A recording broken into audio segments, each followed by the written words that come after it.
What is up? What is up, everybody? Welcome in. Welcome in. Let me get everything situated real quick. Welcome into the stream, guys. Welcome, welcome, welcome. All right, I got the screen on. Welcome into the stream, and it's Friday. So, what's up, guys? What's going on this Friday? My name is Jay. The YouTube channel is called Trippin with Jay. Thank you guys for joining in on this very special Friday. Let me make sure I can get the light going, man. There we go. There we go. How you guys doing, man? What's up? What's up? Got some people in the building already. What's up? What's up, man? What's up, Rebecca? How y'all doing, man? If this is the first time you guys have ever seen any of my content or have heard my voice before, and you love looking at reaction videos and a lot of curious questions about the continent of Africa, specifically right now, not the continent, but the country of Ethiopia, you should probably go ahead and subscribe. We have a lot of content about reacting and reviewing content about Ethiopia, traveling to Ethiopia, different cities within Ethiopia. And if that's your type of content, go ahead and subscribe, man. I don't know what's going on with the live view counter. It's not showing up. I'll fix that before tomorrow morning stream. So yeah, guys, we stream on Fridays just to hang out for a little bit, ask some curious questions, and potentially do a reaction video to a video I've been wanting to watch for a while. So made some time for y'all today. What's up? What's up, Nick? You're yeah. I've had I just wanted to just hang out with y'all on this Friday and just kick it. And tomorrow is going to be like the more serious stream. You know, I do the Saturday videos about Ethiopia, and you know, once y'all get tired of Ethiopia, I may move to a different country, but it seems like y'all been really locked in with Ethiopia. So I'm doing that. And later on this year, I'll be booking my flight to Ethiopia as well. And then I'll be there for the Christmas holiday. Hopefully, hopefully. So what's good, guys? What's up, Jay? Hope you had a good week, fam. Yes, absolutely, man. Absolutely. The week was fantastic, man. Of course, you know, I'm a normal person, a normal life. I have the ups and downs just like everybody else does, man.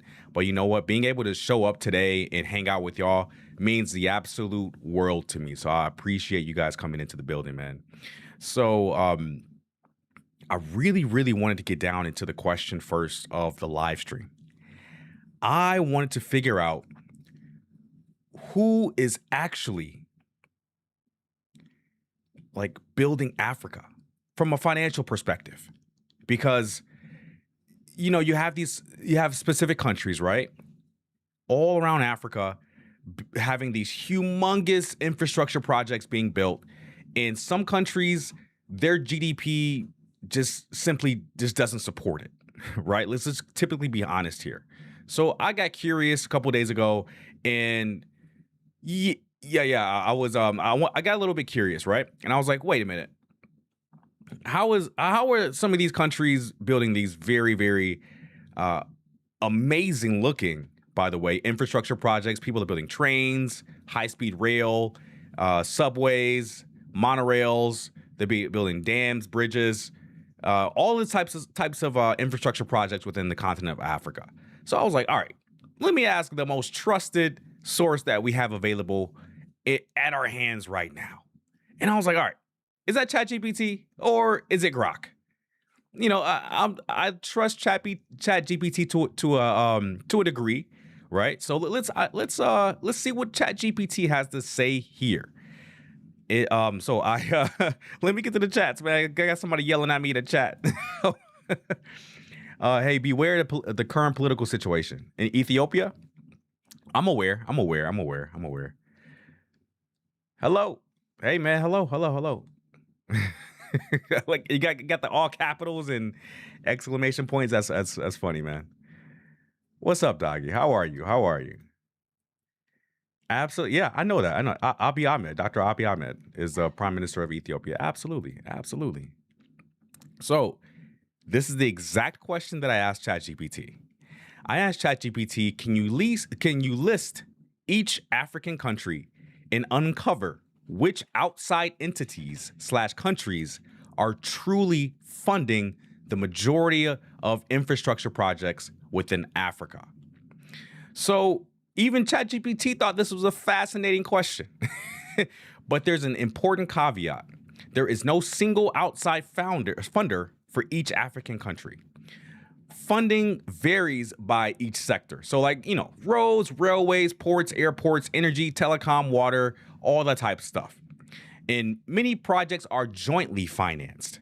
So with that said, if you look at who financed the largest share of major infrastructure over roughly the past 20 years, clear patterns emerge. And I'll let you guys be the guesser here. By which single country is the pattern within the majority of different African countries where the infrastructure is being financed by them? Which one country do y'all think in the chat is amongst the one that is financing the majority of the infrastructure projects within Africa as a whole, in its totality? Like, which country? I'll give you guys one guess. One guess into which country is financing everything in Africa. I'll give you guys a minute before I go down this list here, and then we'll go to the special reaction video we got in store for you guys tonight. So let me know in the chat, man. Which country do you think is financing most of Africa? Because it's not us. Trust me, it's not us. I wish. Yuko says, "Can I tell you something that happened today?" Yeah, go ahead, Yuko. Yeah, go ahead, post in the chat. What happened today? We Ethiopian did it, not the government.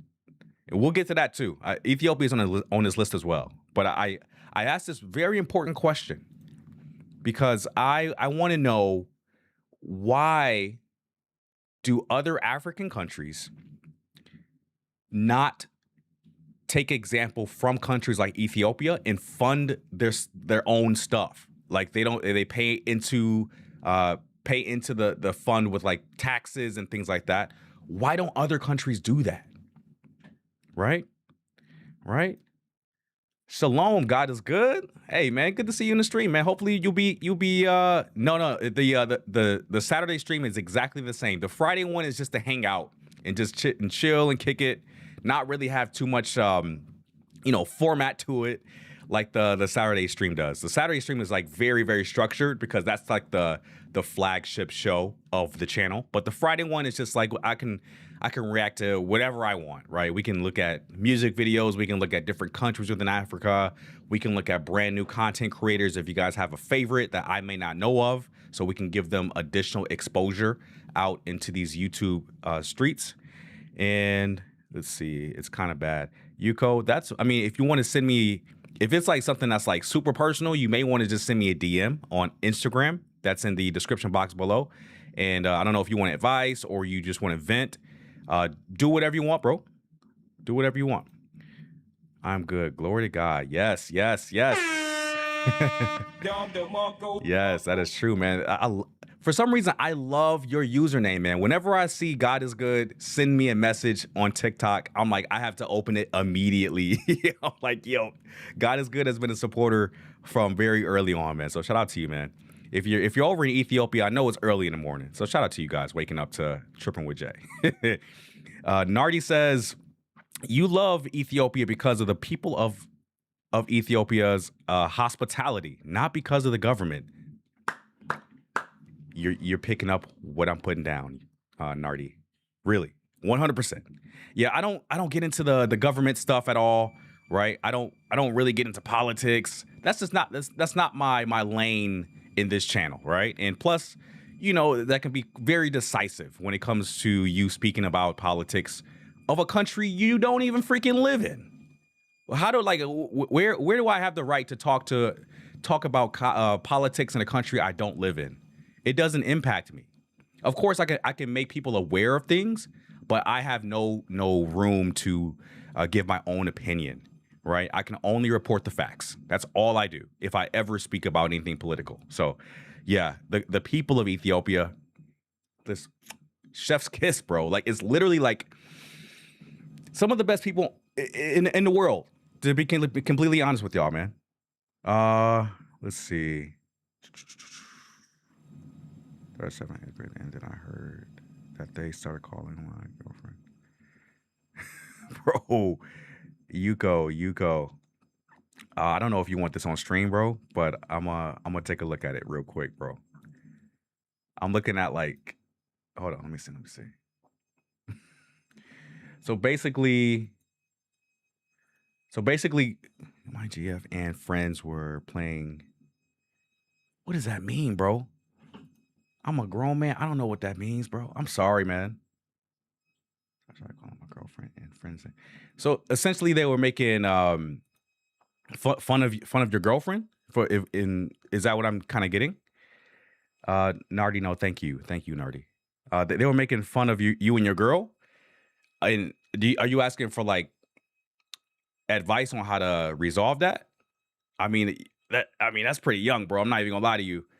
Seventh, eighth grade, bro, I don't know. I'm a grown man, bro. I have no idea. However, if I were in your shoes, bro, I would honestly, if they're making fun of you and your girl, go to you might be a tattletale, bro, and your friends.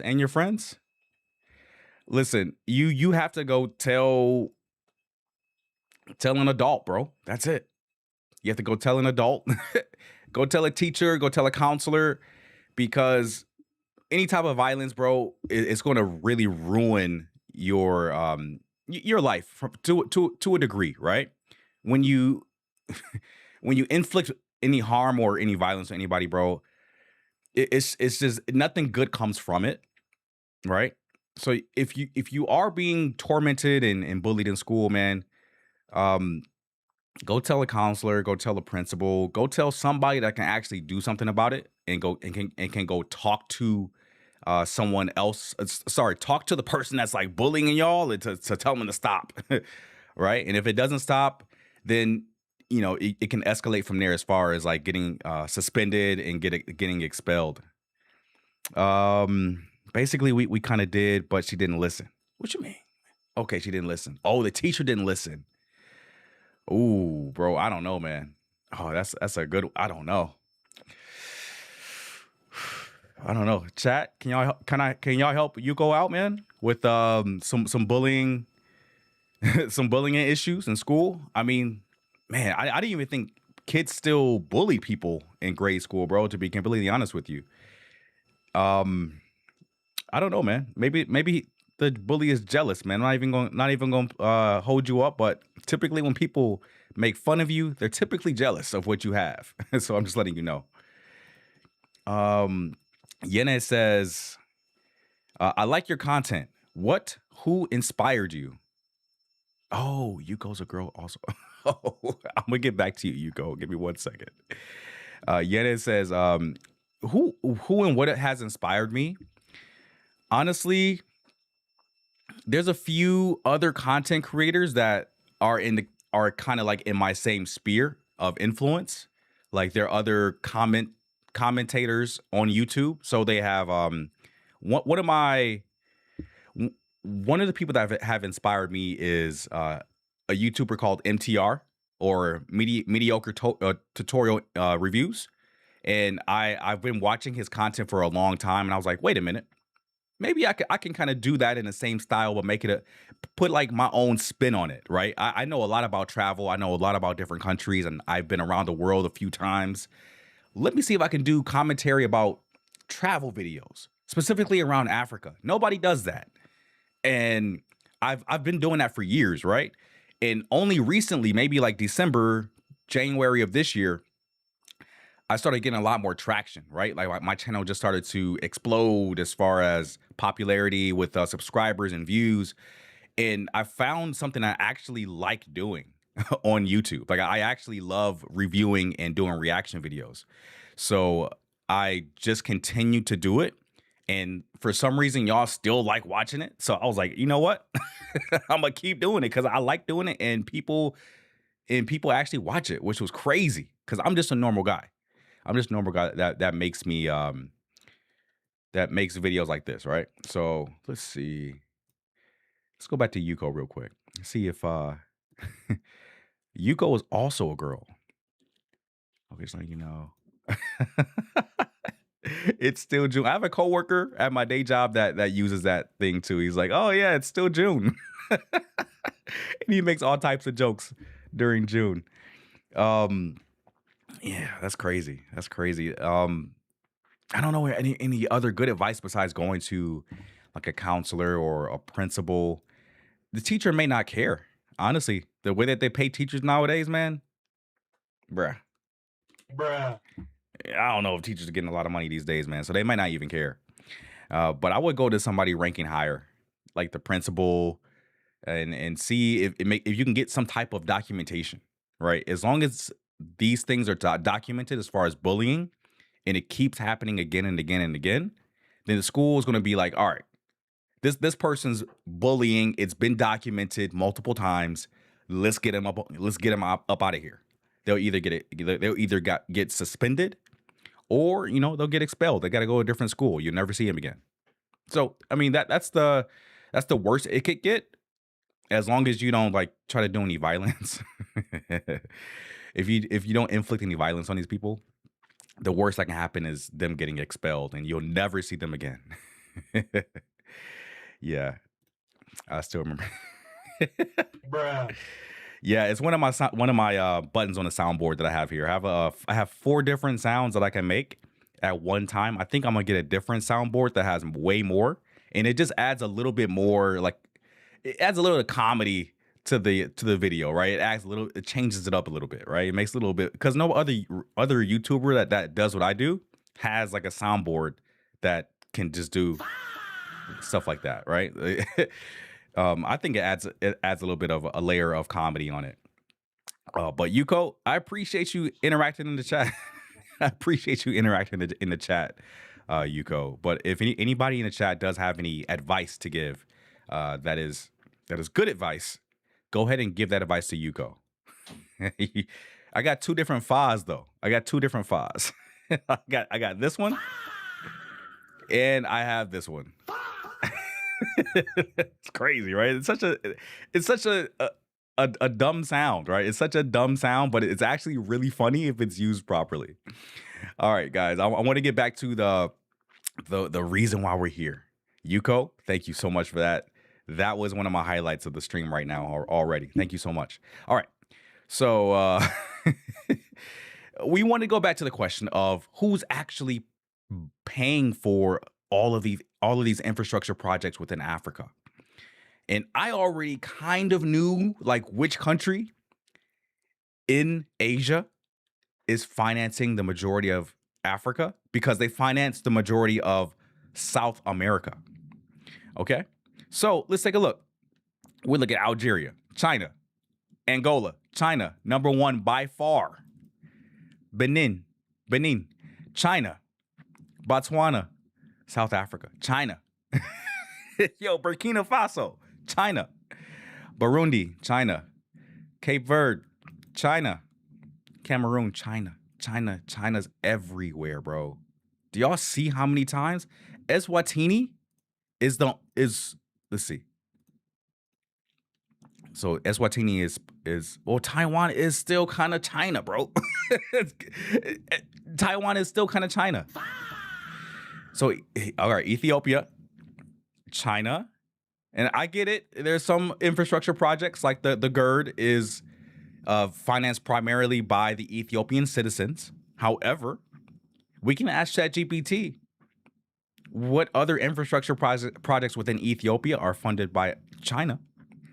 But I get that. I get that point. So, but you guys can kind of get what's going on here, right? China is invested in almost every single country in Africa. Look at this. There's probably 1, 2, almost at 3. There's I don't know, does that count? There's 2. There's 2 countries in Africa that don't have any financial support by China. I don't know if that's I don't know if that's a issue or like a problem. I have no problem with it, right? I love seeing the continent of Africa being built up. My only gripe is the lack of African ownership. That is the one thing that I have to really point out here is that you look at all of these countries within Africa, all separate languages, cultures, GDPs, governments, but they all have one thing in common. They are financed by China. And the bad thing is that Africans will not own their own future. That is my number one concern. That is my number one concern. If they build all of these infrastructure projects, they loan all of this money to some of these African countries here. How on earth are some of these countries going to pay that money back? Because that money's not for free, bro. That money's not free. They're building these infrastructure projects to gain ownership over Africa. And we are financing our future. We are mortgaging our future in Africa. And I want to buy a house in Africa, man. So I don't want it to be owned by China. I don't want it to be owned by China, bro. It's crazy. It's crazy. In Ethiopia, Chinese people are one state anyway. There's so many China. I did notice that. I'm sorry if I can speak correctly, but I did notice that there were a lot of Chinese people in some of the videos I was watching from Ethiopia. I was very, very surprised. And that's one of the reasons why I wanted to check to see how many countries in Africa are financed by China. And it's almost all of them. Almost all of them. And to me, that's scary. To me, that's scary, bro. Look at this. The broader picture. I'll read this to y'all. If you total the value of large infrastructure projects across Africa since 2005, that's 21 years. All right. The leading external financiers are approximately number one, China. Railways, highways, ports, airports, dams, power plants, industrial parks, telecom. Literally, that is literally how countries run. Literally how they get their power, how they import and export goods, how they produce things, how they create power, and how they communicate. China owns all of that, bro. To me, I don't understand why some African leaders don't take lead and try to own their own infrastructure. Of course, let China build it, but have the money to pay them back.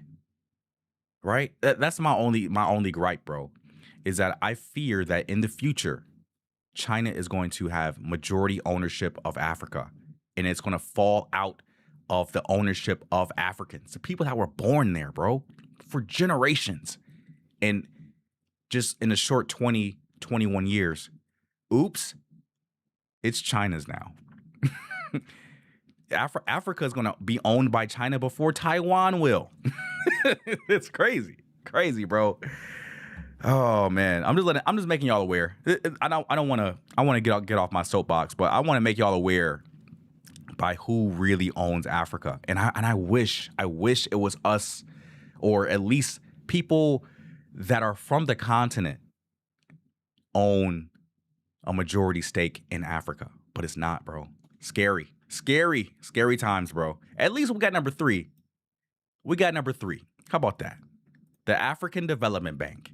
They do transport corridors, renewable energy, and regional infrastructure. We got one. The rest is EU, the World Bank. It was pretty much the EU, bro. They got the Gulf states, so they got all the Arabs, Japan, Turkey, and India. So sad, bro. Top 8. It's only one. All right, wild world we live in. All right, so let me get to the comments, and then we're going to go to the surprise reaction video that I think a lot of you may have been waiting for. Maybe not. But we'll get to it. We'll get to it in a second. You can ask the AI countries not funded by China. You know what? I'm gonna ask. Which African countries are not financed by China?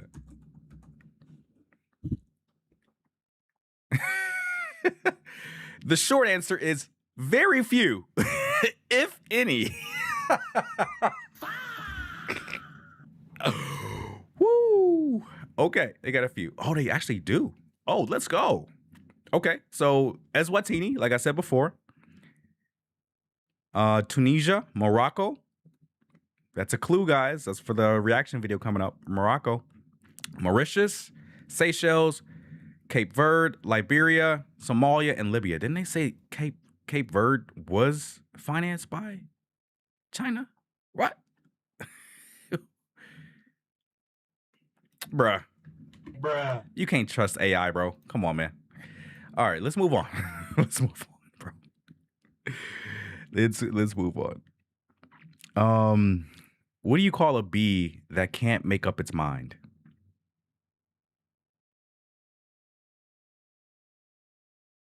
Come on, Yuko. Well, all right. What's the answer to the joke? It's kind of like modern colonialism. Yeah, it really is, man. And I wanted to make you guys aware of it. I don't know how we can change it, but hopefully we can somehow gain some type of ownership over Africa. I don't mind China investing in it to a degree, but when they start to get close to that, like 49% ownership, 50%, they go to 51%. Boom, they own the majority of the continent. The riches in Africa are just being stolen right under our noses, man. All of our natural resources, gold, silver, lithium, diamonds, they're stealing that stuff. And then the West is profiting off of that. I hope y'all know how the stuff really goes down, man. They take from Africa, sell it in the West, and then tell everybody that lives in the West, don't go to Africa. There's nothing there. Letting y'all know how it really goes down, man.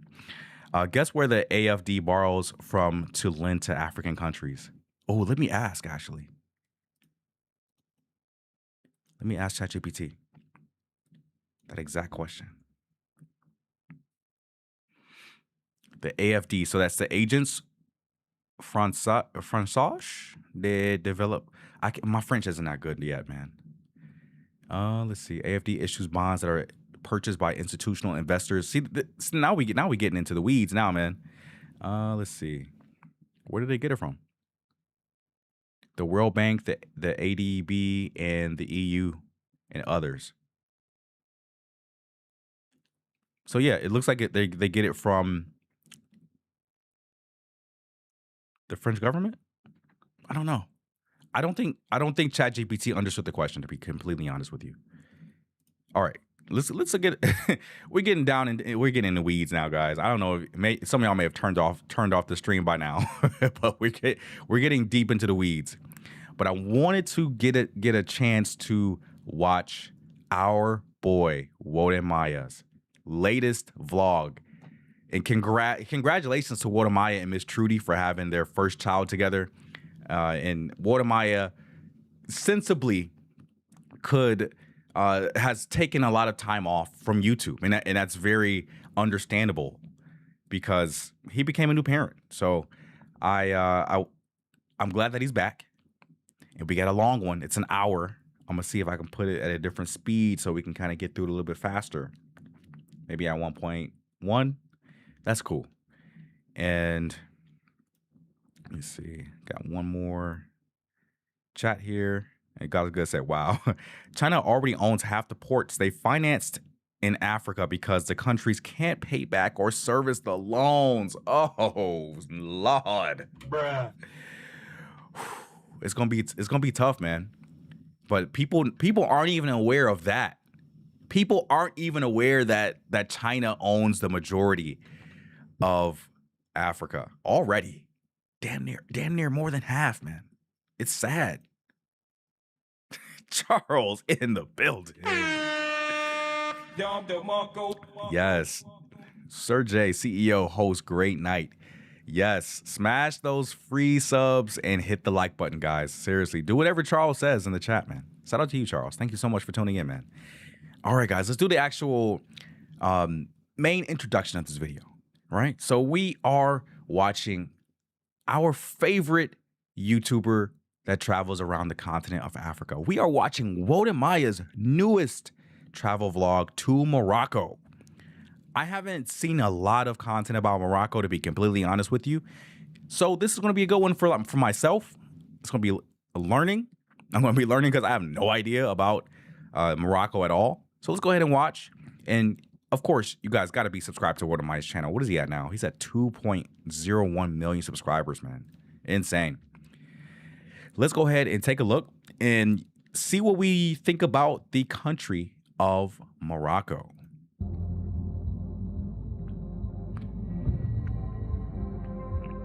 Welcome to Morocco!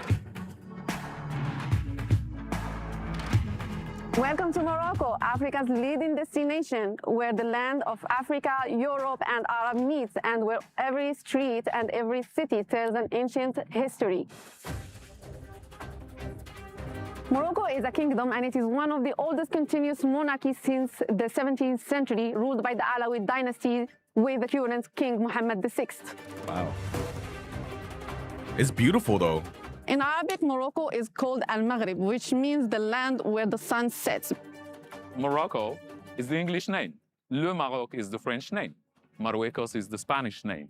The name we use is Al-Maghrib. That is why when you are at the soccer stadium watching the game, the fans are saying all the time, Dima Maghrib. That means always. Maghrib means Morocco, which means always Morocco. Oh, wow. Because before the discovery of the continent of America, people thought that this is the end, or like this is where the map ends. So they believe that that's where the sun sets. Morocco is multicultural. We have a lot of languages. Every corner of Morocco has their own touch.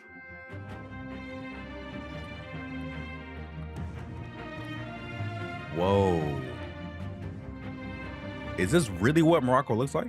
Morocco is the country of colors, because when you find yourself in Casablanca, it's known to be the white city. But if you find yourself in Marrakesh, it's known to be the red city. But guess where I am? What are you seeing around me? Oh, I like his hoodie. Y'all see his hoodie? This is the blue city of Morocco, and it's popularly known as Chefchaouen. And every view that you see in this beautiful city is a masterpiece.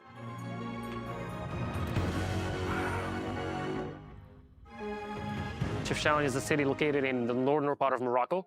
So the blue color happened here only for two reasons. Wow. Okay, so the first reason, the city used to be white and brown, or like in terracotta color. So that's exactly how the city was when it was built. Then people here painted it white for the sake of changing that brightness that used to be there before. Because imagine the white color. Everything is white here. It's going to be too much on your eyes. The reflection of the sunlight is actually what caused people here paint the city blue. And they had no idea that one day Chefchaouen will be famous and people will be coming here. So now it became an identity of Chefchaouen. So the blue is actually what driving people to come here, you know?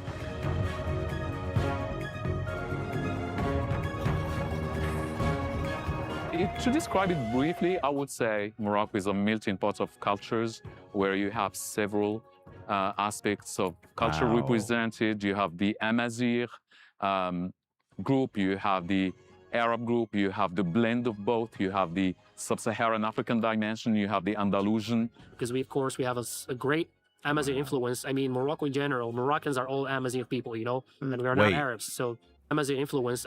Wait, so it snows in Morocco? Are they, is their location that far up to where they can get snow during the wintertime? Okay. I mean, there are not a lot of countries within Africa that receive snow. So that's pretty amazing. And I know the Sutu gets snow because of their elevation, but I did not know Morocco did. That's pretty interesting. I mean, Morocco in general, Moroccans are all Amazigh people, you know, and we are not Arabs. So a lot of people think that Moroccans are Arabs. It's a different ethnicity. Amazigh people, Arabs are different ethnicity. Later on, we were actually, you know, people integrated intermarriages happened. And that's the reason what actually led to a mixture of civilizations here and races and ethnicities. We speak many languages, such as Arabic, Darija, French, English, Spanish. Correct. Morocco was under the French and the Spanish protectorate simultaneously from 1912 to 1956. Yes. Really? This is one interesting fact that I didn't know about Morocco, because it's a country that was colonized by two countries. So when you are here, other side of the country speaks Spanish, and that's what I'm hearing right now. Like, listen, this is a Spanish song. You speak Spanish? See? Oh, wow. Like we say, what you speak, we speak. I had no idea. Morocco's current population is around 39 million.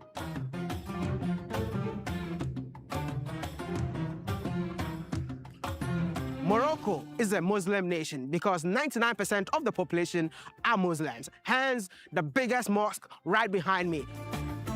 Dang. This is It's right on the Hassan ocean. the second. I mean, it's Bro, it's right on the ocean. Y'all see this? Please look at this. Yo, and it's a huge mosque too. Dude, oh man. Like I think Morocco was like slept on, right? Like people don't really go to Morocco outside of maybe like Marrakesh. They don't really go to the different cities within Morocco. So I'm so glad that What Am I is able to show us a different side of Morocco that other travel YouTubers probably won't even go to. I honestly haven't even seen too many videos about Morocco in the first place. Like What Am I is really putting Morocco on the map right now, in my humble opinion. This is Hassan the second. I mean, it is the largest mosque in Morocco, but one of the largest in the entire world. One of the best things about this mosque, the fact that it was partly funded by the people. This is how much they love their country. So Morocco, for me, has been a really good fit. Oh, wait, how you gonna just skip over this part right here? This is beautiful. I'm sorry. This is flat out beautiful. You can see, are those people down there? Well, probably. Those are people down there going in to pray in one of the largest mosques in the world. And it's right off the ocean. It's beautiful. I wonder what it looks like on the inside. If the outside looks like that, it's got to look freaking beautiful on the inside. And there's so many people outside, man. Let me get a couple chats here real quick. At some point, the city looked like Harar, that have a narrow walkway in the buildings. Okay, so at one time, that this city that What Am I is in now looked like Harar. Okay, that's interesting. Okay, Blue City looks somewhat similar to Harar. Another similarity to Harar. That's very true because we watched a couple of videos on Harar before, and Harar kind of does resemble this city a little bit. So let's continue to watch and see what other similarities we can actually gain from this to some cities in Ethiopia. You never know where the ties are, bro. You never know where the ties are to a different country. So Morocco, for me, has been a really good fit. I've been all over Africa, spent a lot of time in other countries. And for me, the way that they do community here, it made sense for me. Morocco is humility with elegance. It's always a surprise. And it's humble and grand all simultaneously. So I would say that Morocco is known for a lot of industries, and this is the reason maybe why you should visit Morocco. It's known for its safety. People are very welcoming here. Let's get to the food, baby. See, I just found myself somewhere in Morocco, and he's making like chicken. Yeah, chicken. And it smells so good, bro. But I don't have money though. Man, can I taste it? Yo, of course. No money. No, I know money here. Don't care about money. You don't care about money. Don't care about money. You are in Morocco, baby. You serious? So I don't have no cash, no money. You know, like, listen, I think I'm in love with Morocco already because the people in here have shown me nothing but pure love. Listen, I'll eat in this country for free till I leave. I'm not paying for anything.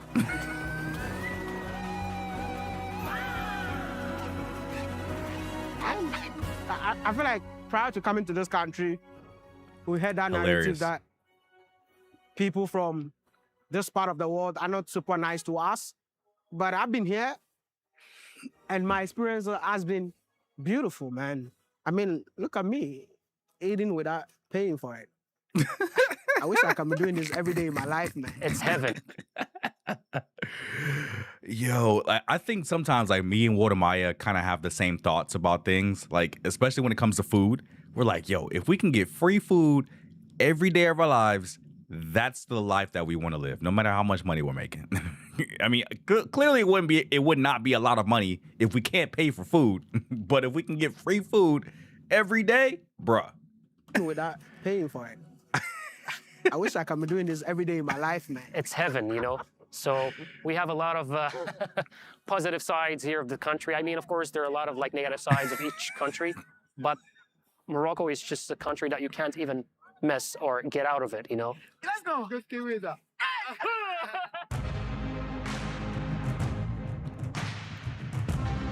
Wow, they really do have snow. What a beautiful day out here in Ifran, Morocco, seeing the beautiful white snow covered the entire grass or trees in here. Makes me feel so excited to be here, man. Is Ifran always busy like this? No, I'm very overwhelmed because of how many people are here now. Oh, really? Usually, yeah, usually it's very empty, it's very calm. I guess people are here just because of the snow then. Yeah. I love how Moroccans are here in their numbers, playing. People are bringing their kids. Yeah, some are skiing. Some are just living their best life in the snow. And this is definitely one of the most colorful, beautiful things that I've ever seen across my travels. And I'm just gonna let you know that whenever you find yourself in Morocco, if it's the snowy time, find yourself in Ifrane, and you're gonna have the best time of your life. So my question is like, where does it snow in Morocco? I'm so glad we got ChatGPT going right here. I'm gonna check real quick. So, where does it snow in Morocco, and why? Let me see. Most people are surprised to learn that Morocco gets significant snowfall every winter. Although much of the country has a warm Mediterranean or desert climate, Morocco also has some of the highest mountains in Africa, so it's the elevation. Dang! So the High Atlas mountain range is 13,000 feet or 4,000 meters. Bro, Ifrane, that's where he is right now, Ifrane. Often called the Switzerland of Morocco because of the alpine-style architecture, cedar forest, frequent winter snowfall, skiing nearby. So that's it, Ifrane. Never heard of this city before. And that's why I kind of watch this stuff, so I can kind of like explore it after I watch it, but I like to do it as I watch it because y'all are here. So Ifrane is a mountain city in the Middle Atlas region of Morocco, known for its distinctive alpine-style architecture, cool climate, and landscape streets. Founded in 1929 during the French Protectorate period, it differs markedly from Morocco's traditional Medinas and is often nicknamed the Switzerland of Morocco. Its elevation of roughly 1,650 to 1,700 meters contributes to snowy winters and mild summers, making it a popular destination year-round. Very interesting. I'd had no clue. No clue it snowed in freaking Africa, period, besides like Lesotho. Crazy.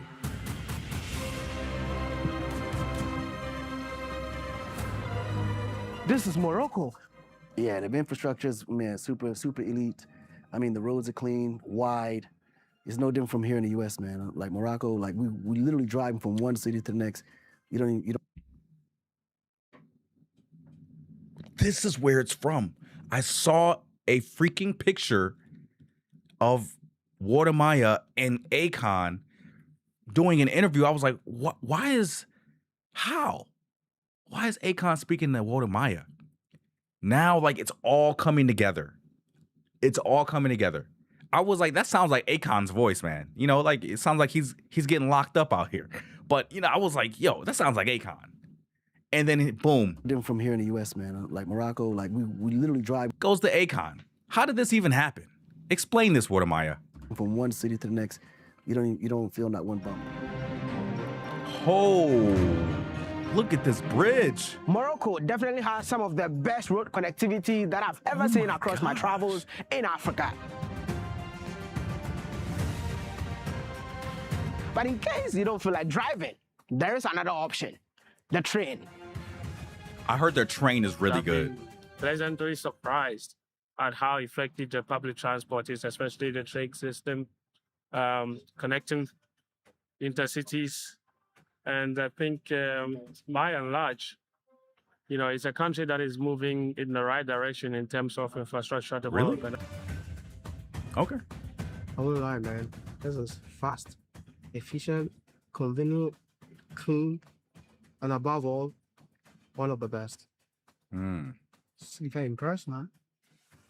And always being on the road can be very dangerous. So being in the train, for me, I think is one of the safest ways to travel. So why not just emulate, learn from Morocco, come and ask them how they did it, and then do it in our newest countries? Because you've been complaining for so long, then it's about time for us to start something different and something new. Hey, all we gotta do is ask the Chinese for a little bit of money. Yeah, that's all we gotta do. We gotta go to China, and we gotta ask the Chinese government. Hey, China, real quick. We need a train. We need some roads, and we need some more infrastructure. Can you give it to us? Yep. Here you go. Here you go, bro. And we got it. There has to be another way. There has to be another way for Africa to have additional infrastructure projects and not have to owe or pay back another foreign entity outside of the continent. Let it be another African country, at the very least. Let them have to pay back a country within the continent. Don't let it be outside the continent in China that you got to pay back for certain infrastructure projects, man. Crazy out here. The infrastructure development in Morocco has definitely surprised me, man. This is indeed the Africa that you all don't see on TV. Whoa. I just can't stop admiring the infrastructure development of this beautiful country. Whoa. Because every city that you find yourselves in, find a way to blow your mind away with its infrastructure. And I found myself in Casablanca, and I'm extra blown away. Because tell me what you see. Yo, the This is Africa. designs. This is Morocco. Whoa. I bet you all did not know that Morocco is the home of the oldest existing and continuously operating educational institution in the world. All right, before he education. gets into that, I do want to answer that comment from What's Next. That's a good question. Where was Morocco on that list? Morocco, France, Spain, Gulf countries, EU. China has growing investments, but is not the dominant financier. So it's France and Spain. So the two colonizing countries. I mean, that's kind of cool, right? I guess if you're going to colonize another country within Africa, why not be their financier at the same time and build their infrastructure projects? So it's France and Spain. They build all of this. It's free in Morocco. Yes, education actually is free since elementary school and at university. So you mean you went to school for free? Yes, I did. You mean free? You don't pay anything? You don't pay anything. It is free. That's so, I hate to keep pausing the video, but that's so infuriating because here in America, we have to pay for school past high school. University is extremely expensive. Well, not extremely. I don't want to keep saying extremely, but it's expensive, man, to go to university out here. If you go out of state to an out-of-state university, you're cooked. It's like $30,000, $40,000, $50,000 a year to go to school. That's somebody's salary that's already working. That's somebody's salary that's already working. And they expect you to pay that for 4+ years. So that's $200,000 roughly if you go to an out-of-state school.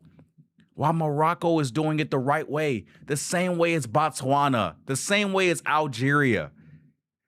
They're giving people free university, at least let it be like a decent education for free, and you have the option to like upgrade it to like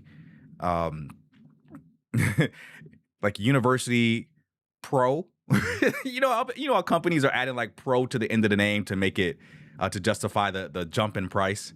So I'm saying if you're going to give away free university, make it be like a really good education. But if you have the ability to pay more or pay money, let that be a higher tier university. Make it University Pro Max Plus, at least. Crazy, man.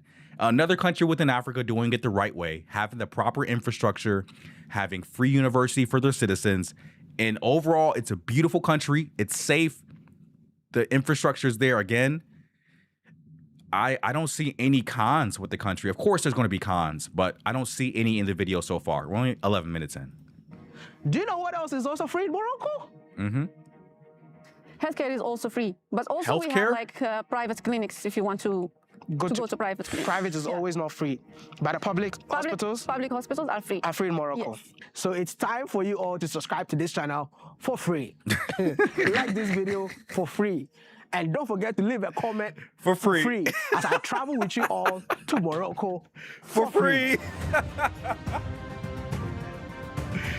Yeah, I love What Am I, bro.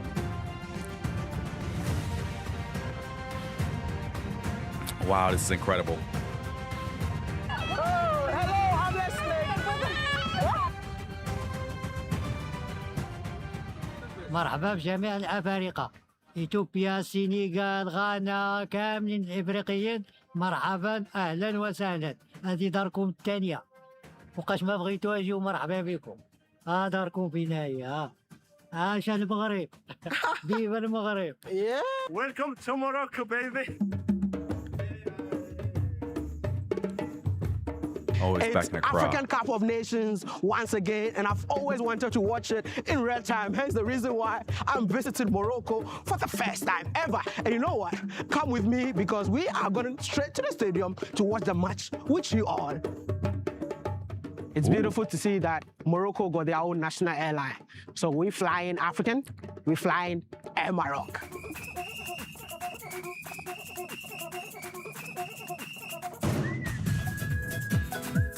Welcome to Casablanca. What a beautiful airport, yeah? But listen, I love flying into new airport, but one thing that I personally hate doing in any airport that I find myself is connecting my phone to airport Wi-Fi. You know why? Because I was once hacked. Hence the reason why I've made Sally my new best friend. Hey, man. I see everybody getting sponsored by Saley. Saley, y'all need to sponsor your boy, bro. Y'all gotta sponsor me, man. I might be sponsored by Saley one of these days, man. I got Safety Wing, right, as one sponsor. But Saley, every big YouTuber is sponsored by Saley, man. I gotta get to the bag.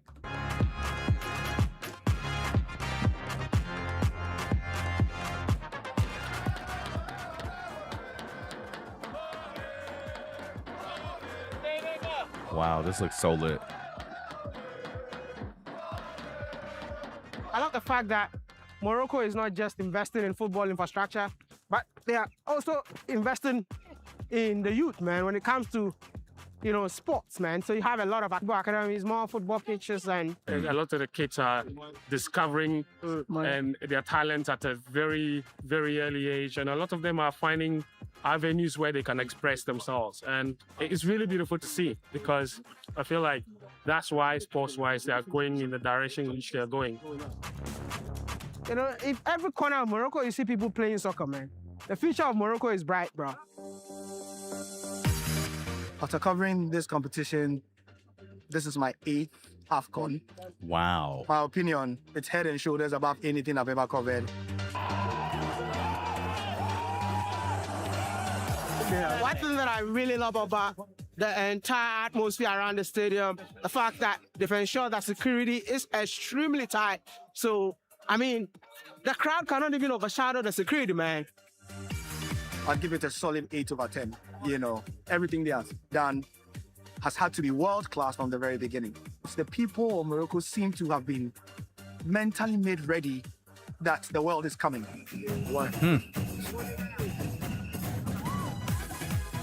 help you. Yeah? It's Senegalese. Yeah. Senegal or Morocco. Final. I mean, finals definitely going to be Senegal. It's a bittersweet victory because we love Morocco. Morocco's like our family. Like we have such an amazing relationship with Morocco. They're like our cousins. So, you know, honestly, if we was to lose to Morocco, I would not be upset. Hopefully we can win the cup of AFCON. So Morocco, you want Morocco to win, yeah? Yeah, of course. We're watching the match today. You're watching the match today? Damn, look at that stadium, dude. The energy around the stadium is absolutely insane, man. I don't know what's gonna happen if Morocco don't win this game today. Yo, can you hear that? It is. Wow. Which team are you supporting? Morocco. Morocco. Yes. Because you live in Morocco. I live in Morocco. This country has been so good to me. Yeah? So good to my family. Okay. So good to my friends. Viva Morocco. I've been here for 4 years. 4 years now. And I'm so happy. That's interesting. This is my home now. This is your home now. If you ever ask me to describe my experience watching Morocco and Senegal for the first time ever, right here on the pitch, I would just say that this is definitely the most chaotic final I've ever experienced. I mean, above all being chaotic, this is definitely the most controversial final I've ever witnessed Oh, they're about in to my fight? lifetime.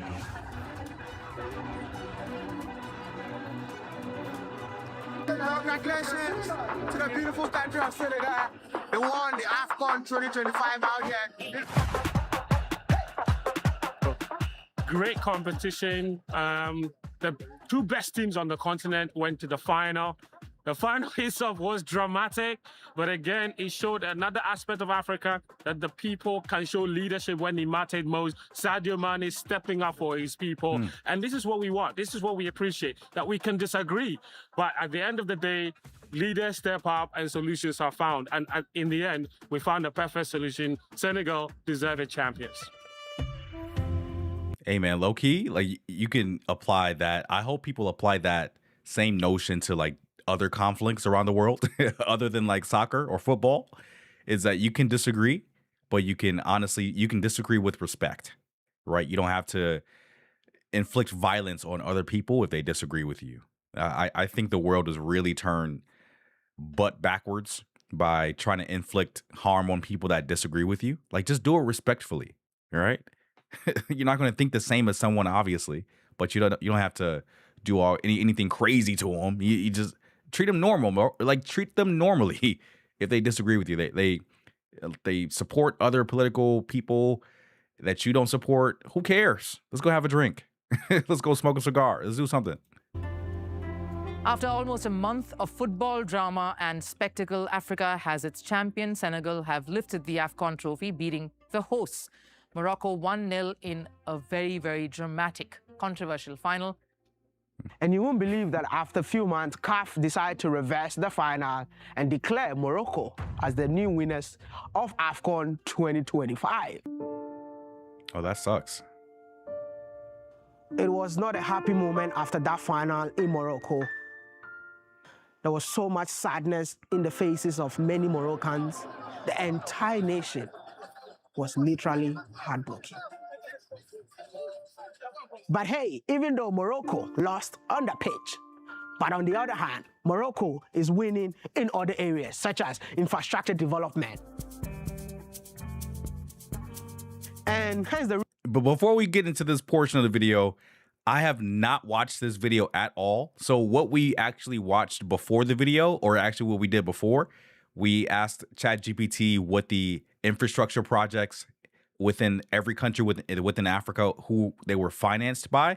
And I had no idea what Amaya was going to get deeper into the infrastructure projects within Morocco. So this all kind of like ties into what we talked about before, which is kind of cool. Had no idea this was going to happen.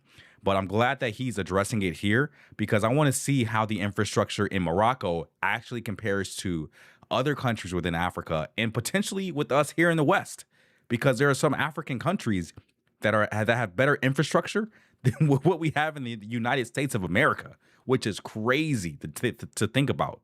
People don't know about it. I had no idea, but I'm gonna learn today. Reason why I am here to showcase the beauty of Morocco to inspire other African countries. If Morocco has done it, why can't we do it too? Facts. Morocco has about 7 to 10 major beautiful cities, and in this episode, we'll be exploring 5 of them. Ooh. Before I take you to the most popular cities that you all know, let me educate you about the city that you've never heard of. Ooh, Fez. I've heard of Fez Did before. you know the first capital of this beautiful country? Did you know the cultural and the spiritual capital of Morocco? You are the best. The answer is Fez. Welcome to the home of the oldest university in the world.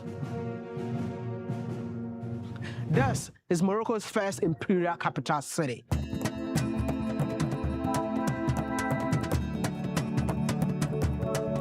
Wow. Welcome to Casablanca. I feel like the name Casablanca is very famous because of the movie Casablanca. Yeah. But the word Casablanca is a Spanish word which means white. But Casablanca itself is also known as the White City. But let me tell you more about this beautiful city. Over 4 million people live in this particular city.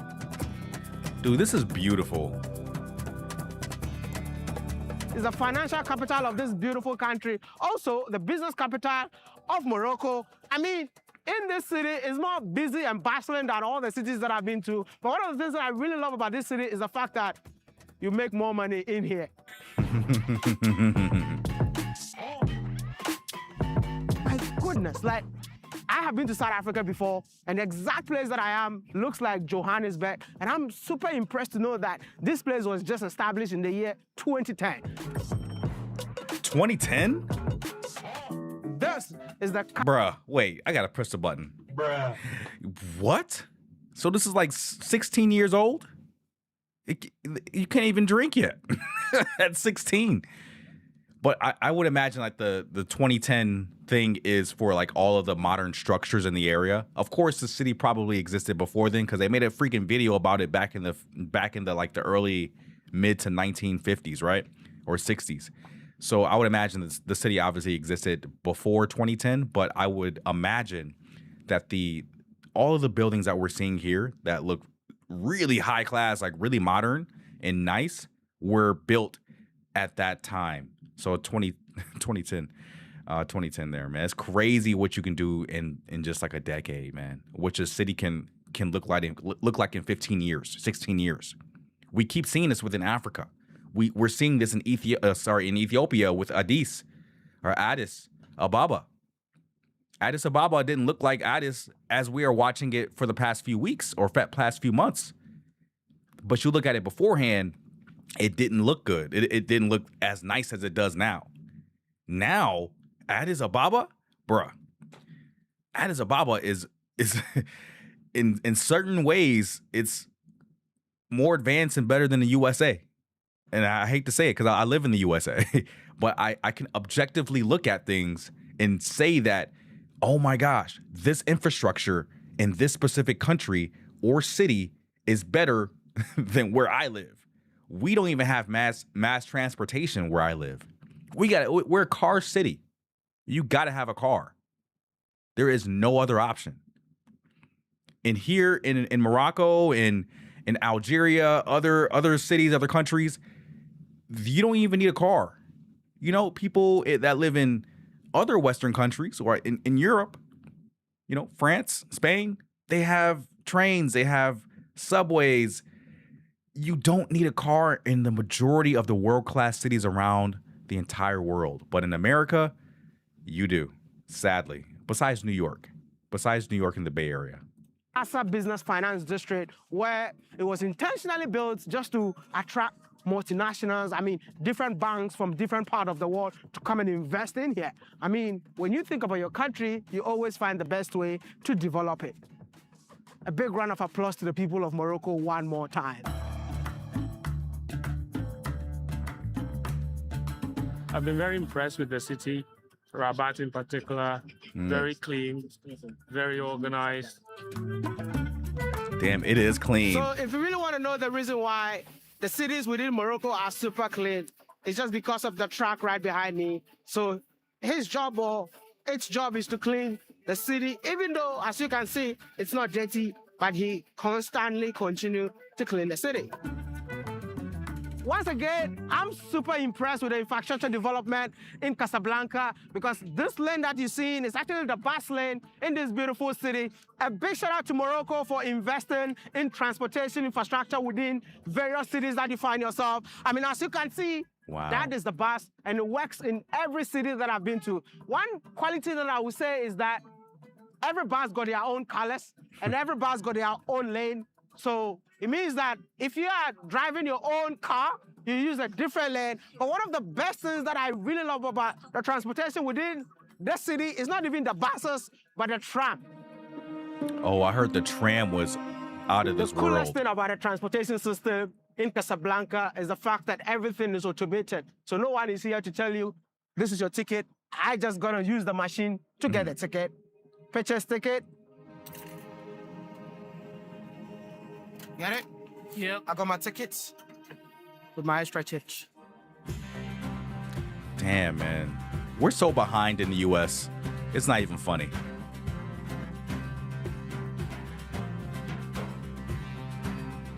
One of the things that really surprised me in Morocco is the fact that this country is semi-arid. I mean, this is a region that experiences little rainfall, have hot, dry summers, but at the end of the day, manage to produce significant amount of fruits and vegetables. Okay.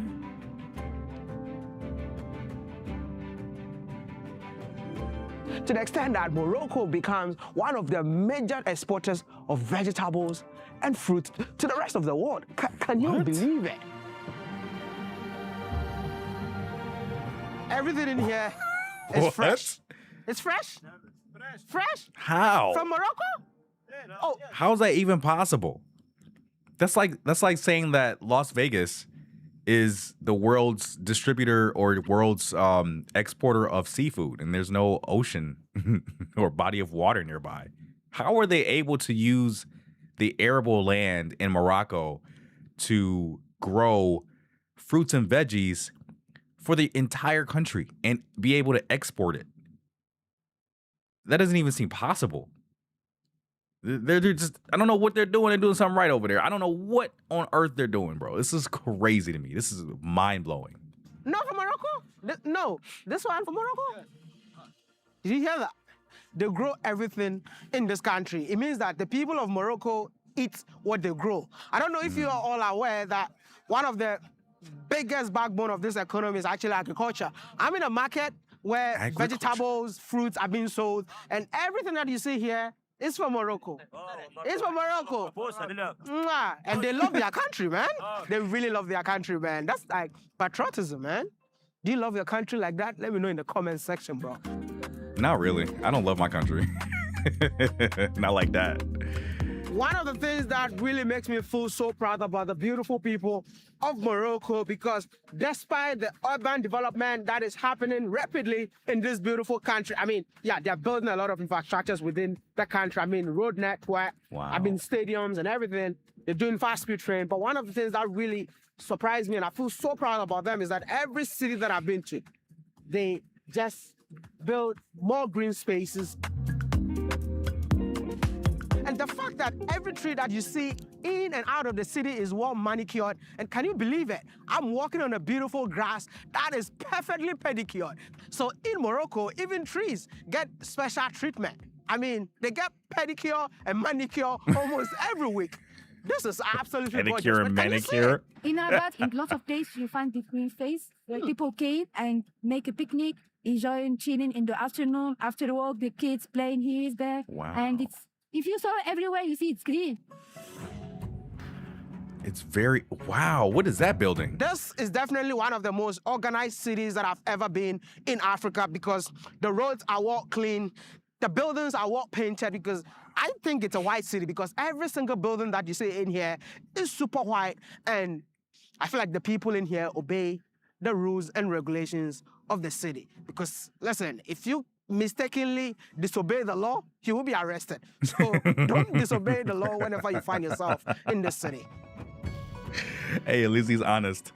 He's like, if you disobey, you get This arrested. is Rabat, the political capital of Morocco, and I am super impressed with the infrastructures that I see in this beautiful city, because definitely this is one of the most organized cities that I've ever traveled in the world. Infrastructure-wise, is one of the best on the continent that I've ever seen. I mean, look behind me. That's literally a train station right behind me. Wow. And one of the things that I have to say, after traveling across the globe, I would say that it gives me a vibe of Paris. So I would just say that walking in here feels like you're walking in a mini Paris. I mean, yeah, it could be true because they were once colonized by the French. By French, yeah.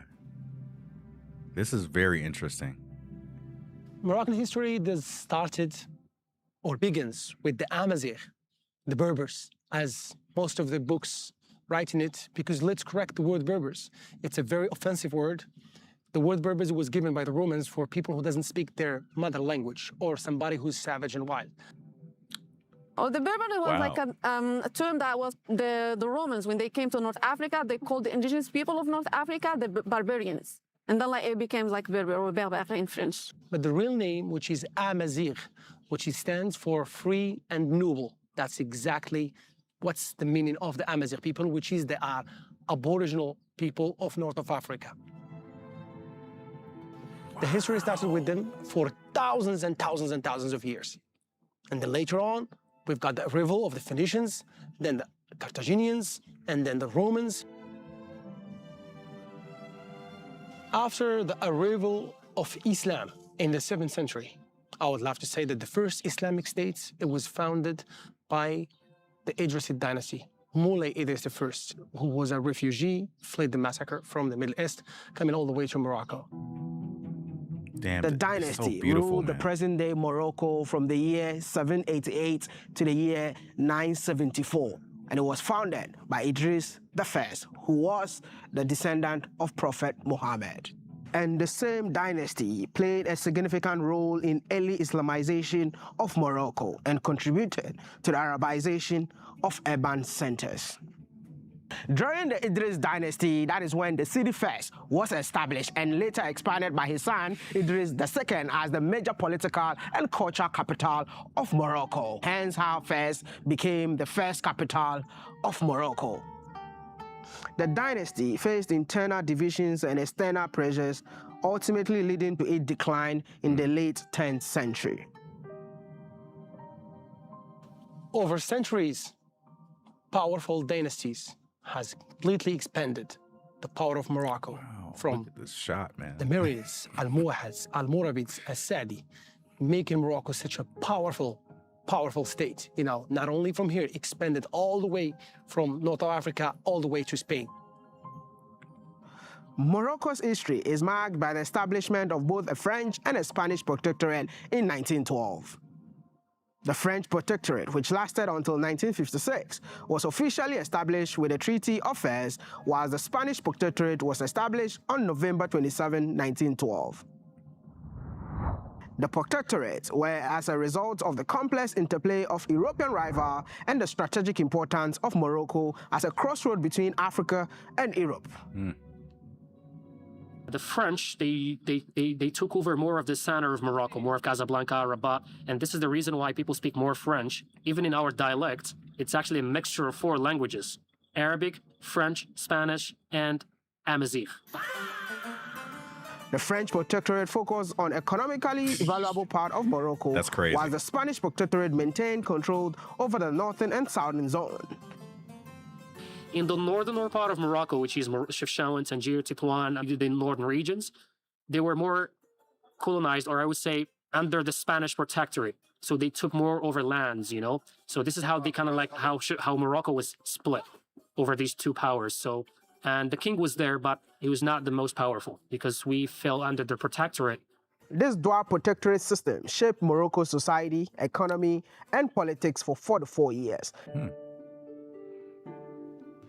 So in 1912, France and Spain colonized Morocco. Our only urban areas at the time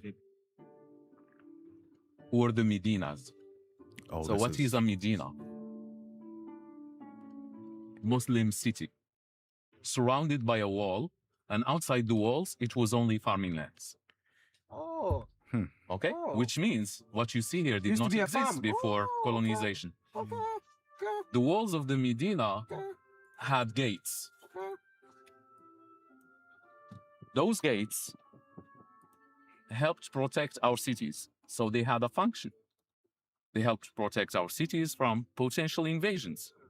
They also helped control the commodities in and out of the city, because that's how you would collect taxes. And for safety and security, you would know who's coming in and out.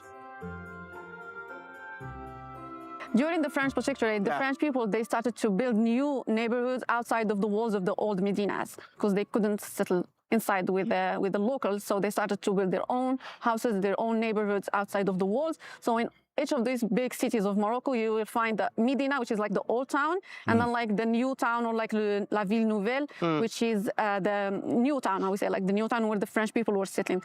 The struggle for independence became increasingly urgent after World War II, when a global wave of decolonization swept through Africa. Morocco had seen an increase in protests and strikes organized by nationalist groups. The French responded by clamping down on nationalist activities and imprisoned its leaders. Are you serious? And in the early 1950s, the colonial power were unable to ignore the growing demand for independence. And in 1953, the French banished Sultan Mohammed V, which sparked mass demonstration and resistance across the country. In the year 1955 was a pivotal moment in the country's history. The Sultan returned to Morocco after his exile in Madagascar, as it marked the end of the French protectorate and the beginning of Morocco's transition to independence. Since then, the country has modernized while preserving its rich African, Amazigh, Arab, Andalusian heritage and Islamic heritage. Wow. It's like a combo of everything. Behind me is the tallest building, Marrakech's main landmark. That's the Koutoubia Mosque. The Koutoubia Mosque goes back to the 12th century. It was founded by the Almohad dynasty. So they built this huge building as a symbolic Islamic symbol. So actually, it is not built from the clay. These are like the sandstones blocks I had no idea, bro. Thank you for that. coming from the Atlas Mountains. And two cities till today are still considered Spanish colonies are Ceuta and Melilla. Wow, and they're all in Morocco. They're all in Morocco. We can't even go in there. So You have to get a visa. Wait, what? So, why do you need a visa? You have to get a visa. What part? They're all in Morocco. Melilla? Why do you need a visa, though? Huh? What? So, okay. Spanish sovereignty since 1580. Oh, so that's technically still a part of Spain. Is that correct? Is it like the Strait of Gibraltar, where it's a part of the UK and it just the Gibraltar's right here? So I wonder if it's the same thing. Man, y'all got me going to Google Maps and stuff, bro. Let's take a look, man, real quick. Back all the way out. Let's see. Let's go to Morocco real quick. So is this city up here? Quetta? Oh, no way. Oh, they weren't playing around. That is a part of Spain.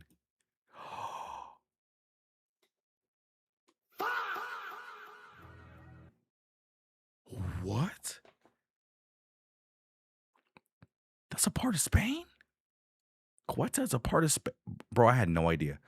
Quetta is an autonomous city of Spain on the North African coast, bordered by Morocco. It lies along the boundary between the Mediterranean Sea and the Atlantic Ocean. Quetta is one of the special member state territories of the European Union. That's crazy. I know there's a lot of these like little places where the country exists inside of another country, like an enclave kind of. I've seen that before, but I had no idea about that one. And there was another one. What was the other one called? I don't know if it's on here. Is it up here? Yeah, it's up here. Melilla. Oh, Melilla. So that's another part of Spain. Yo, I promise you, all of these borders, like low key, all of these borders drawn by all of these colonizing countries, they don't. To me, they don't really exist, man. Because if you like, this is crazy. They have their own airport, dude. This is wild, man. I know that there's a couple of these kind of like little enclaves in the Middle East, in Oman, but I had no idea it was in Morocco. Damn, Morocco's a big country, man. I wonder if they're going to address the Western Sahara component of Morocco. Because at one time, y'all, if y'all didn't know, like Morocco and Western Sahara used to be one country. It used to all be called Morocco, but they had a separation like they did with Somalia and Somaliland, where they had like a boundary line drawn right here. That's why it's dotted. And that is like kind of official borderlines where Western Sahara kind of exists. It's the same as if we look at this right here in Somalia. So this is Somaliland here, and then this is Somalia right here. It's kind of the same thing in regards to like borders, not the reason for the border existing, but the actual like border. They split it up. All this stuff is imaginary, bro. These countries don't truly exist. In my humble opinion, I think everyone is just all African. That's from the African continent. And they just draw imaginary lines saying, hey, you can't cross here because this is a different country. I'm like, bro, at the end of the day, a lot of us are all the same people. But let's get back to the video. I had to do a little digging myself because there was no explanation as to why we need a visa to go to these places. So let's play. We can't even go in there. So you have to get a visa. Today, Morocco has moved on from a country that was once occupied by two colonial powers to a country that is occupied by development and progress ever seen.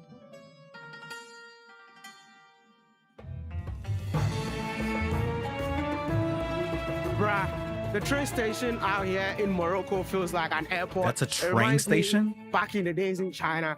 Because look at that, man. This is indeed a world-class train station.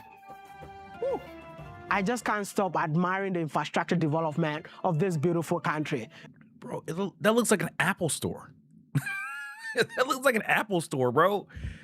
How come, how come our train stations in America don't look like that?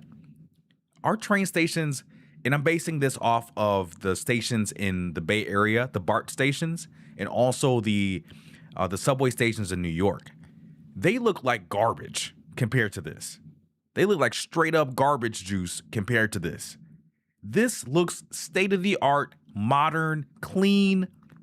There's stores in the station. So you have like different reasons to go into the station. Yo, we're so like, if you take an objective look at what we have available here in the USA, we're supposed to be the best country in the world when it comes to every facet of life.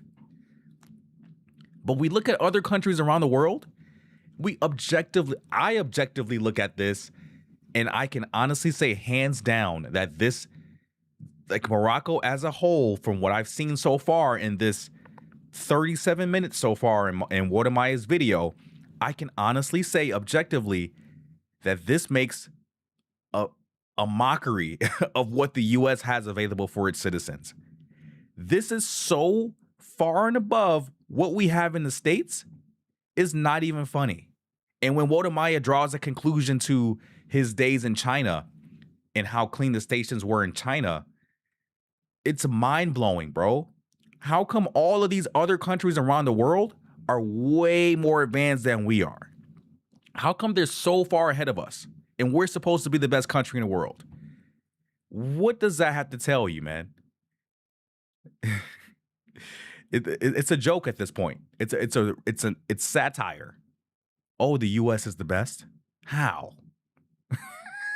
Look at this, bro. You know why? Because I never thought a day would come I'll be using a fast-speed train right here in Africa. Did you know that Morocco is the home of Africa's fastest speed train? We're already late for the train. I'm about to take Africa's fastest train. One thing that I really want to check is about the timing the train leaves, because I am just 4 minutes away.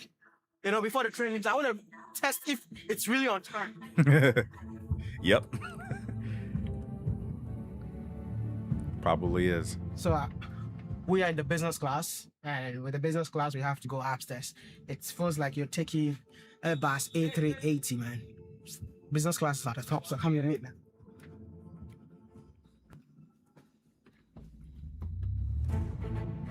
Ooh. That's nice. That's a nice business class, man. So the distance between Rabat and Tangier, the city that I'm traveling to, is roughly 250 kilometers. So if these trains travel 350 kilometers per hour, it means that it's going to take us less than an hour to get to our final destination. And roughly, if the train decides to go from 250 kilometers per hour, which means within the next hour, I'll be at my final destination. Wow. This is insane, man. The people of Morocco have done it. Why can't we do it in the rest of Africa? Especially the country that I come from, bro. It's the same question I got, man. Why not? I can wake up in Rabat, go to work in Tangier, do everything that it takes, and come back home in Rabat just to come and sleep. We need more of this infrastructure across the continent. I mean, can you believe it? If we have such trains that connect Africa, we don't even need to, be on planes anymore.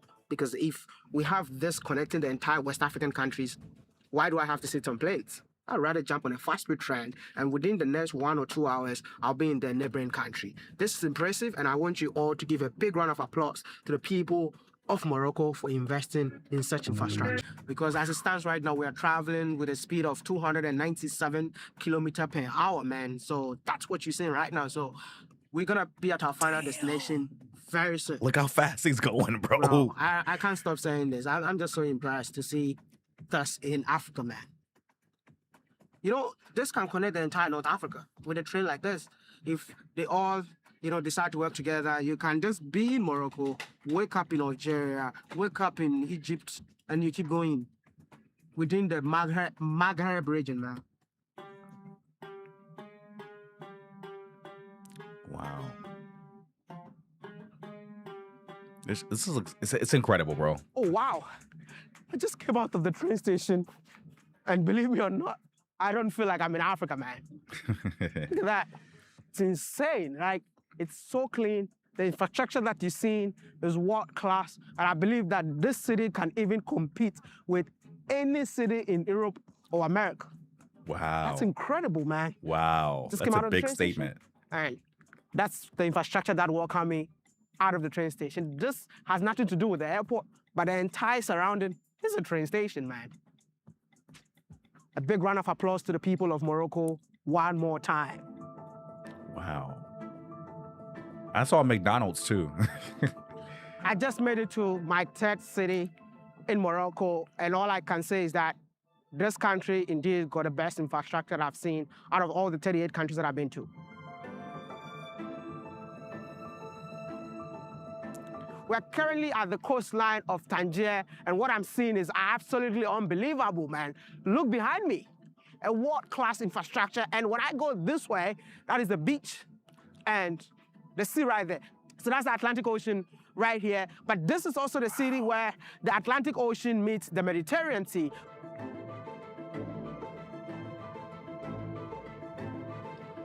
Walking at the beautiful coastline of Tangier makes me feel so proud about the beautiful people of Morocco, because they've developed the entire stretch along the coastline, and it's absolutely breathtaking, man.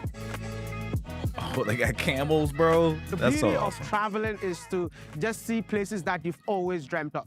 Guess where I am? This is Tangier one more time, and this is where the Mediterranean Sea meets the Atlantic Ocean. I mean, you know that the Mediterranean Sea actually comes from the Atlantic Ocean. So on my right-hand side, that's Atlantic, and that's the Mediterranean Sea. But one unique thing about this place is also, this is the place where Africa meets Europe. The Strait of Gibraltar. Can you see my backdrop? Where I am is Morocco, and the land that you see across the ocean is Spain. But can I ask a question? It's just 14 kilometers between the two continents. Why there is no bridge, no tunnel that connects both countries? Let me know in the comment section. Good question. The explanation that everyone is giving is that the ocean right here is deeper. I don't think that is the reason. Let me know in the comment section what you think, why there's no tunnel or bridge that connects Africa and Europe. Fair question. Fair question. And it's time to travel to my last city in Morocco, which happens to be Africa's most visited city. I just need to go find out why.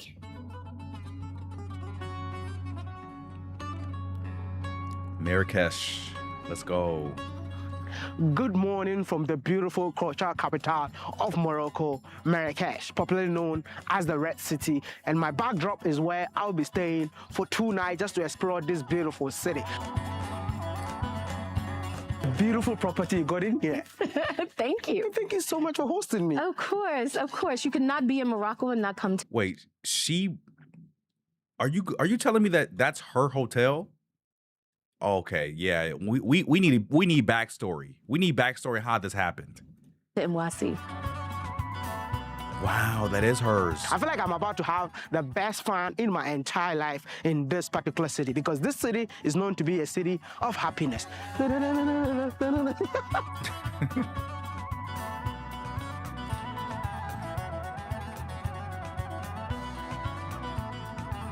Marrakesh is the touristic city of Morocco. So this city literally is the most visited city in Africa. And as you can see around me, more tourists are still in here. So a lot of touristic vibes in this city. But one of the coolest things that I personally love about this city is the Kuchi. That's how they call it locally. But it's more like a horse carriage that you can just... Wait, what?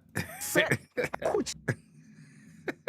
You gotta watch your pronunciation of some words, bro. Vibes in this city, but one of the coolest things that I personally love about this city is the Kuchi. That's how they call it locally, but it's more like a horse carriage that you can just sit and have a good ride within the city. Should we try it for the first time though? That would be amazing, yeah?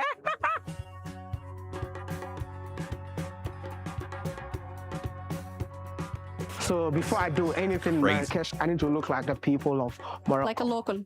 Like I need to look like Moroccan. This? C'est combien? How do you say how much? Oh, I have to try it out. بشحال بشحال بشحال 350? Yeah, 300. I'll give you 50. That's negotiation, man. Woo. Hey, but I feel like the clothes to be taller than me, feels man. good. Like the actual quality of the fabric is good. But it's going to help you. Yes, yes. Ooh, fits perfectly. It's a perfect fit, man. DJ, give me some music, man. Can you take off the hoodie or fill? I think this one makes me look like Moses, man. That's the one. I like that one. Wow. Do you have music? Wow. It's in the main square. In the main square, and we're gonna dance. Let's go out. What am I wearing? Jalaba. Jalaba. Yes. Wow. This is traditional Moroccan clothing. That's so beautiful, man. And what we have in Ghana is called jalabia. Oh, we say jalabia, but like we say both are correct. Jalaba or jalabia. Oh, okay. Bro, this is so cool, man. I think I need to buy one more. 500? 550. 500. 500. Oh, my negotiation skills is on point, man. So it is what it is. So I want to buy 2 and just take it home, something from Morocco that I'll be wearing back home. Yeah, I need to get another color. I think this is cute. Yeah. So I have 2 of it, and I'm good. It's time to head the street and just have some fun today. Loud.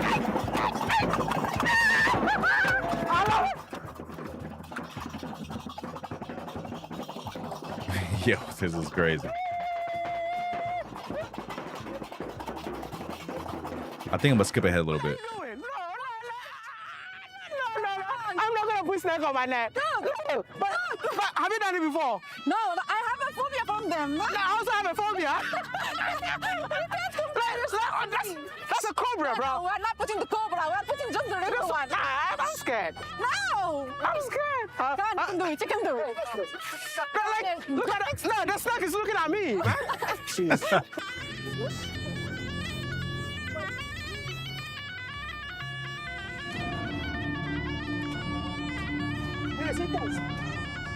Sit down.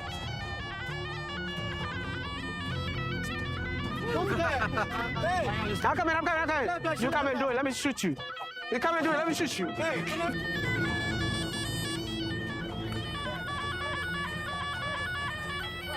Oh no, I'm good. Nope. My brother, yeah. Don't look at me, snake. Oh, Lord, he's moving. Oh, my goodness. Take your time, bro. Oh, Allahu Akbar. Allahu Akbar. Allahu Akbar. Ah. You give me like that? Yes, tell it. Oh no. No. Allahu Akbar. Oh, my goodness, I did it. Oh, my goodness. Ah. Come, let's do it together. No way. No way. When you find yourself in Marrakesh, the snake charmers will definitely help you get comfortable. Listen, this is one of the craziest things I've ever done in my whole life. But yeah, let's go. Hey, chicken. Let's go. Bring the music. Bring the music. Let's go. Music. Let's go. We're going to dance with it.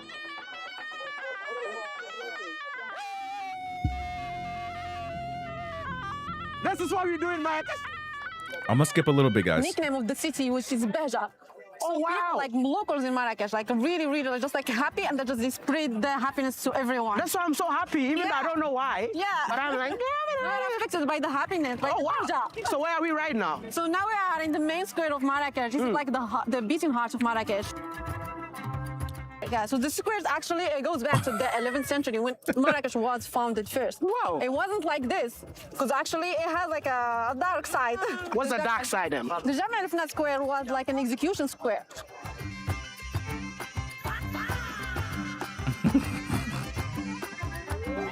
Yeah. That's how it started. Yeah, then like it becomes like a gathering point for like the villagers to come here to sell their food, their like products, and then like later when it becomes like a tourist attraction. That's how it became. Like all those lively like local things, like it became more like attracting tourists. It's like something like a new concept for them. That's amazing, man. And I'm here. Like that's why I'm here, and I'm so happy, and I'm not being executed. Don't worry, I'm just living my best life. And I'm here to take $10, and you and I are gonna find out what $10 can get us right here in Marrakesh, Morocco. So this is 100 Moroccan dirham, and I just want to see what this money can get me in Marrakesh. Okay. I'm curious now too. These are woven basket that is hand woven by the locals. And if you're from Ghana or which part of Africa that you're from, I believe that you have exactly the same thing in your country. This makes us the same people. The real people of this land is the Amazigh. So I'm sure like these are hand woven by the people of the Amazigh. Oh, give me that food right now, actually. Give me the mix, man. Is it mix? Mix, yeah. Cheese. One thing that you need to know is that in Morocco, they eat everything with bread. Yes, we do. In the rice, they eat it with bread. Probably because of the French. Rice The with French. bread. Everything. Like, you know, starters, they will bring bread. Yep. Main course, they will add bread. Dessert, you see bread there. The food is ready. Yeah, you have to say Bismillah. What do I have to say? Bismillah. Bismillah. Why you have to say it? Bismillah means God bless this food, right? It's like in the name of God. Oh, in the name of God. In the name of God, we are eating like this. Oh, like, wow. This is the blessing from God. Oh, wow. Food, like everything, not just food, you know? You taste. No spicy? Is it good? It's very delicious. Can you taste like all the spices, Yep. flavors? Yep. It got a unique flavor, and the bread alone gives it a perfect combination. Okay. But I feel like it's too hot. My tongue. Marrakesh is the cultural capital of Morocco, and also this is the most visited city in Africa. And it's true because look at the crowd, bruh. How many people come to this place daily? Like thousands, literally every day, and like the number like might multiply by like the weekends or during like the public holidays in Morocco. Yeah, even the locals they come here like just in like another hour when we. So what I'm actually looking at here is in like, of course, there's a lot of people at the market, but one thing I've noticed is that it's not too overcrowded. It's not too overcrowded at all, and that's. Being the age that I am right now, I would rather be in a crowd like this rather than like be shoulder to shoulder in a crowd that's like at a music festival, for example. No, I would not want to go to like any concerts, any music festivals if I'm going to be shoulder to shoulder with people. Like I'm getting like the VIP tickets so I don't have to be crowded. But this is a nice, manageable crowd. It's not too overcrowded. It's not too many people. It's just right, in my humble opinion, man. Okay, when we come here, yeah, it was not like that. You will see it's more crowded than now. And like during summer, that's another thing. Because summer, like everyone is out. Yeah, stays out like the whole, especially like the afternoon, like when it's starting, like I mean the evening when it's starting to cool down. Yeah. Everyone goes out. Mountains of Morocco. Oh, we are inside. Inside, yeah, that's the start of it. Oh, okay. Can we get to the peak? You can't go to the peak. Me? Or you? Oh, I can't. I don't know about you, but I'm not doing that. I'm not doing it either. Okay, what is the name of the peak of the Atlas Mountain?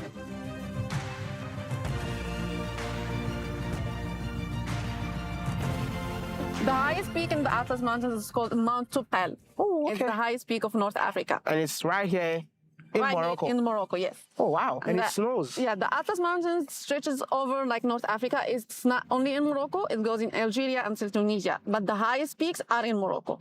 Okay. Yeah. Atlas Mountains actually are the source of life for this region.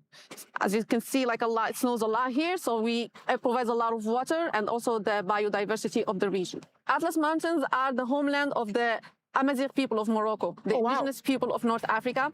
So we are called Amazigh. Before the Arabs came? Before the Arabs came. Before the Arabs, before the Europeans, before... Are you Arab or Amazigh? I'm 100% Amazigh. This is fascinating. You all know that I just love chasing waterfall, and knowing that there's a beautiful waterfall hidden in the beautiful mountains of Atlas, I just need to go find out. But we just have to hike, and hike within the snow. That's insane. But that's the love I have for waterfalls. So come along with me. Let's go. You can do it in 2 minutes. You're gonna do it in you got 2 minutes left.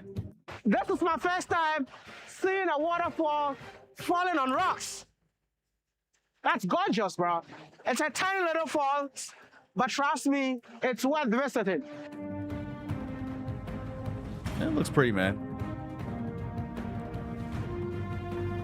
This is absolutely breathtaking, man. Look at my backdrop, man. Indeed, God took his time to create a motherland for Africans, and I'm here to let you know that it's about time to visit Morocco, man. This is Morocco. Damn, man. It's a beautiful country, man. I know it was a long video, guys. I get it. It was an hour and 5 minutes, man. So that was definitely like a mind-blowing experience for me, because I had to really like pay attention and listen and then watch and really try to understand why he made the video in like this long, right? Because YouTubers or content creators, we know that the longer we make our videos, the more people will probably not watch the entire thing.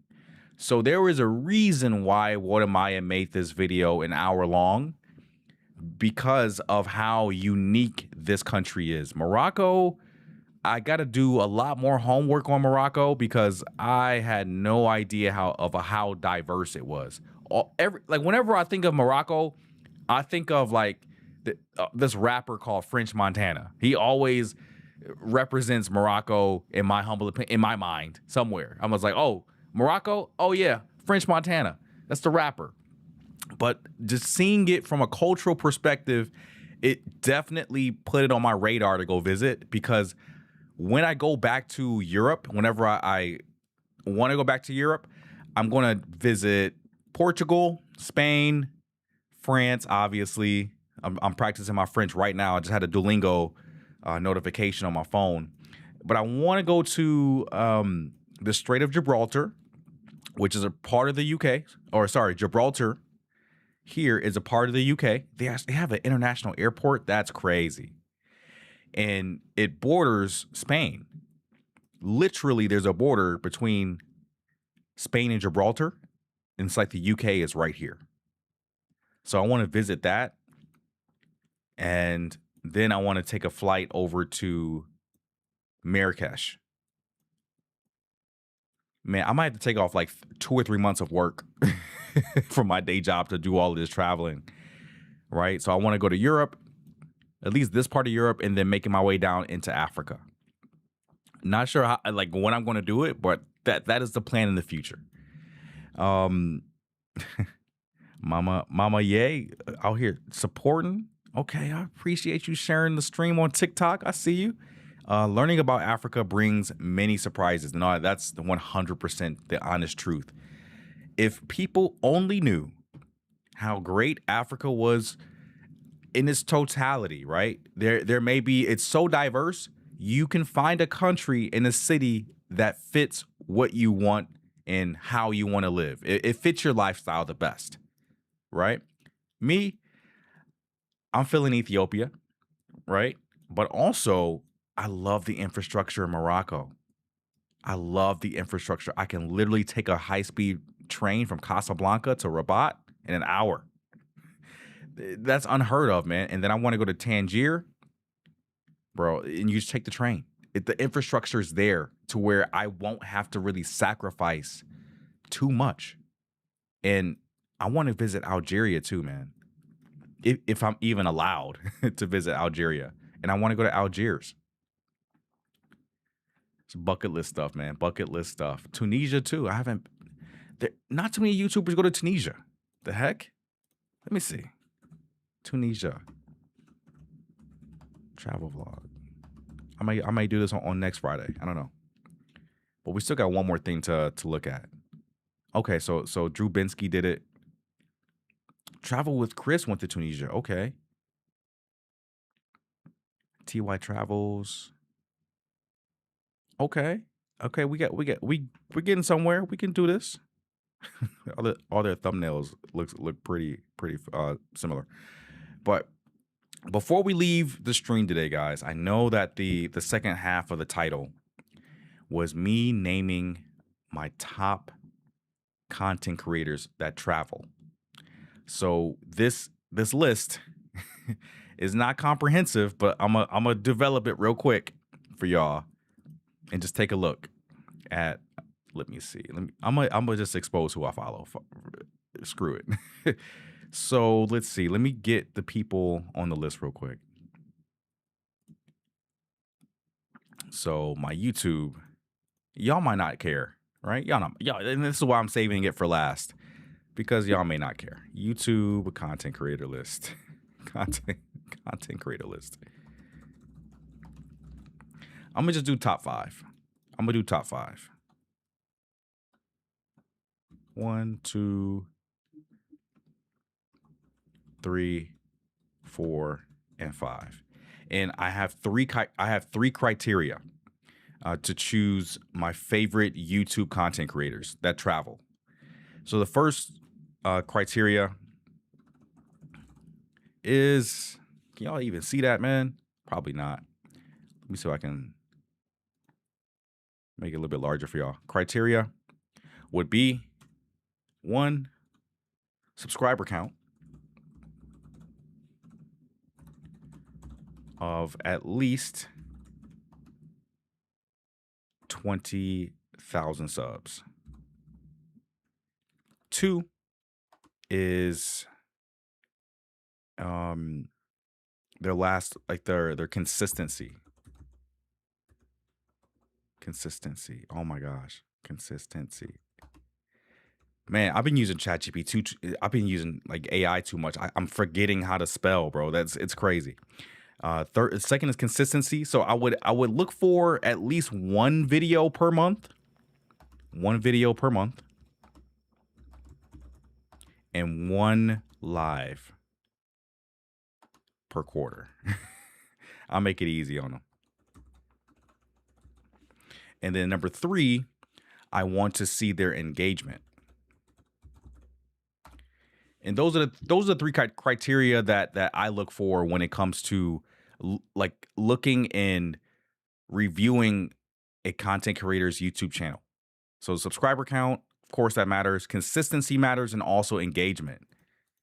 So let me take a look at my subscriber list. So let's see the people that I typically watch. I got International Zoe. I can probably do a double screen here. Probably not. Probably not. Let's not do a double screen because I don't think you guys can see it on stream. So we got International Zoe. Who else? Flyboy Way. And these are the people that I watch, guys. You guys may not know who they are, but these are the people that I typically will watch. I should probably just get a list of people. Come on. Let's add Travelversity. That's my boy. Of course, I gotta put him on the list. And where did my list go? My subscriptions. Yo, my internet has been tweaking, bro. What's going on? My bad, y'all. I don't know what's going on right now.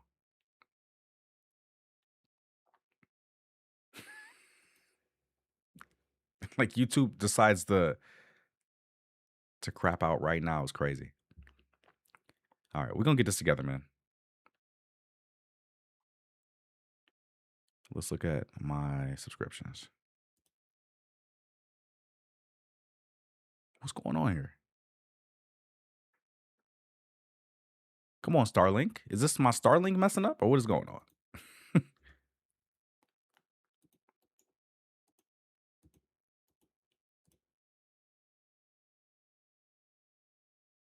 It looks like it's loading. Am I on like dial up? Like what's going on here, man?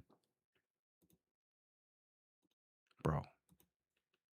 Is YouTube down? Is YouTube down? What's going on?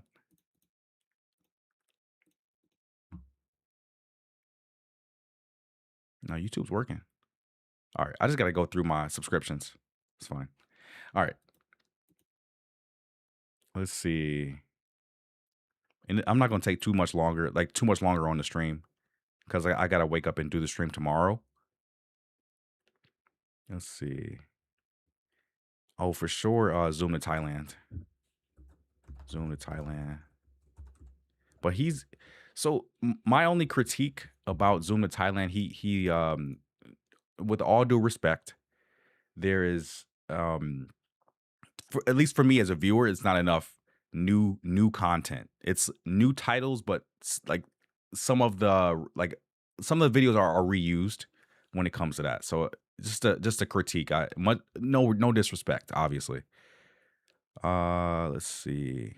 Man, I'm subscribed to way too many people. To way too many people, bro. Let's see. Who am I forgetting? And the reason why I'm going through my subscriptions like this. Oh, okay, cool. Oh, of course, what am I, man? Come on, man. Stephen and Duke. Tayo Aina. And then let's see. Oh, how can I forget Lord, man? Yeah, what am I is up there for me as well. Mama Ye. Oops. Okay. Let's see. Yeah, I'm exposing who I'm subscribed to, so y'all can judge me if y'all want. Oh, Don Banks. Let's see. I'm gonna take my time. I'm gonna take my time on this though. Y'all can kick it if y'all want to, but I'm just taking my time. Cause like doing this stuff over like the past few years, and you subscribe to a lot of new content creators who choose to explore, man. Come on. Choose to explore. I love watching them, man. Let's see.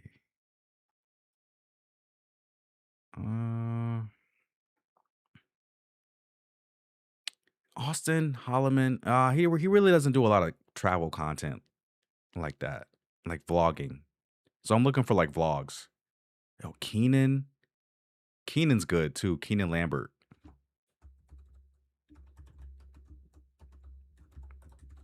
He goes to like those Latin American countries and really gives us like what's going on, like boots on the ground, especially in Cuba.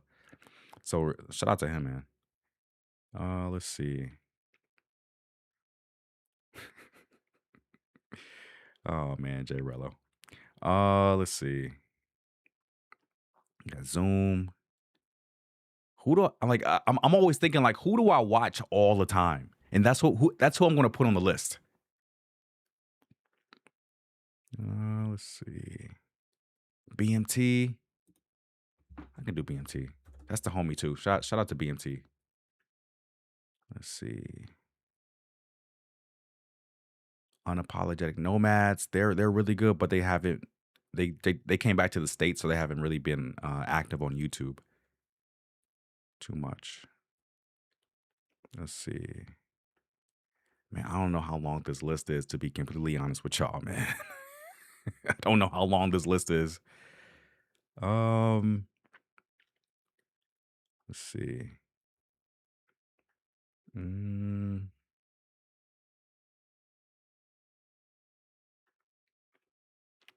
I don't know.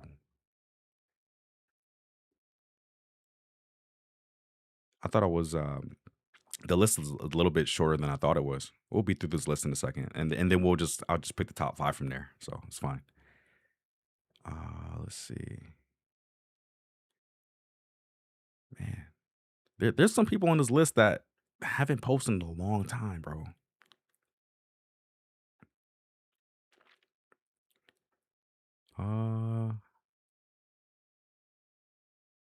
Travel artists. Oh, the Yard Bros. Yes. The Yard Bros.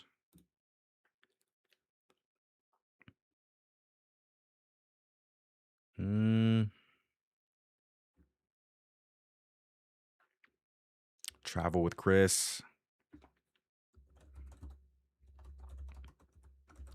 I love watching Travel with Chris's videos, man. He's really good. Let's see.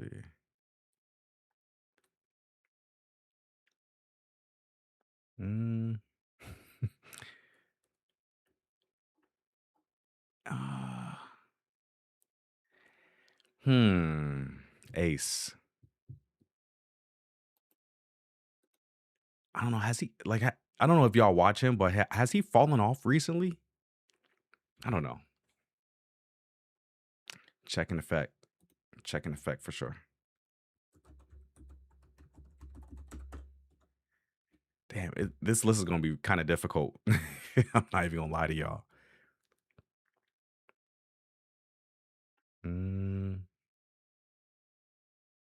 Oh, I love Floor and Note.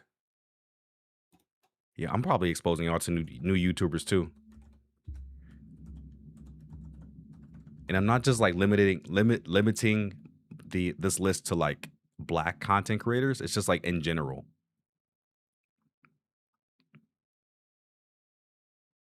Let's see. Oh, Malini Angelica, man. She's really good. She's really, really good. Malini Angelica. All right, who else?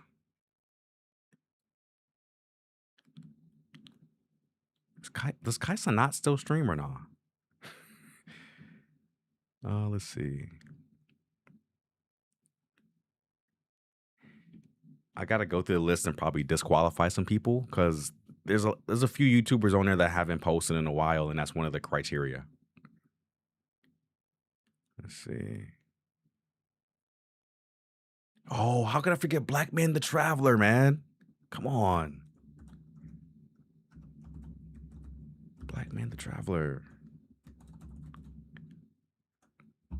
Okay. I should have had this list ready and done already. What it is, what it is. We'll keep going through the list. If y'all rocking with me for the whole stream, I appreciate y'all, man. I know this part isn't the most entertaining, but I appreciate y'all, man. We're about to finish the stream in a second. Don't worry. Let's see, Matt, Pinoy Floyd. It's more like interviews. It's not really like travel vlogs. Isaiah Ashley. He's more like interview style too. It's not like it's like travel vlogs, but kind of you can include him in that as well. Let's see.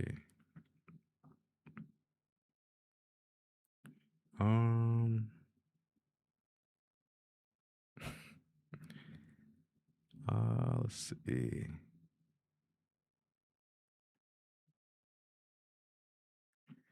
Man, this is gonna be difficult, man. To pick 5 out of that whole list. I have an idea like who's top 3, but man, the rest is crazy. Let's see.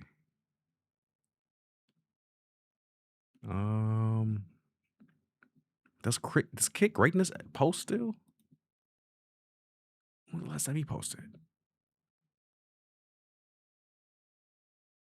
Yep, immediately disqualified because it's 5 months, no videos. Yeah, 5 months, no videos was crazy. And no lives. Yeah, immediately disqualified. Let's see.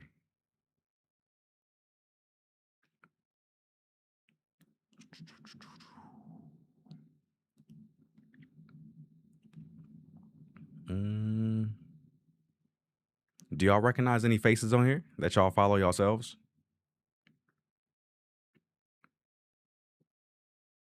And by the way, go follow the Finance Ninja on YouTube. That's my second channel, my finance channel.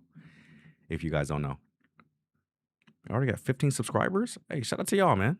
Appreciate that.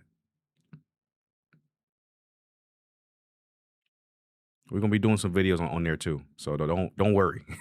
I know it's only one video right now on that channel, so we're about to turn it up. Oh, that's my other reaction channel. 430 subscribers is crazy. I haven't posted on there in a while.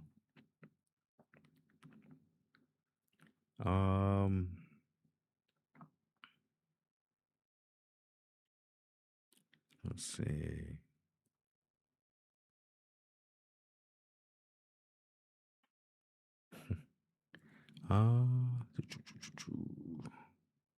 Hey man, we're going through the whole list because if my list wouldn't be a list if it wasn't composed of the people that I actually like subscribe to.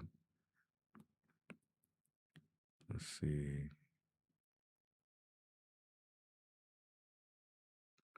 Man, I can't believe y'all still watching this, man. No idea why y'all are still watching. Like, who cares what I think, right? Let's see. We're almost towards the bottom. Oh, who's that? Uh-oh. Oh, man. Shout out to the homie QB. Okay. Damn, some of these people haven't even posted in forever, man. Let's see. Yo, this is so many people. I'm not even gonna lie to y'all.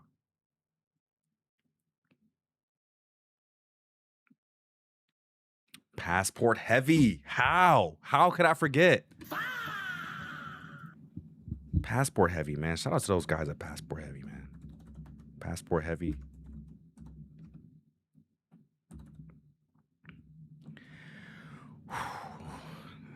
Crazy list to have, man. We're almost done.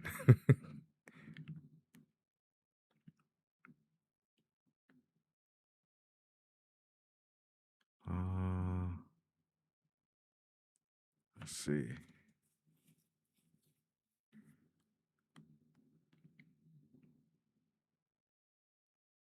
Geography now. No, it's not technically. Let's see.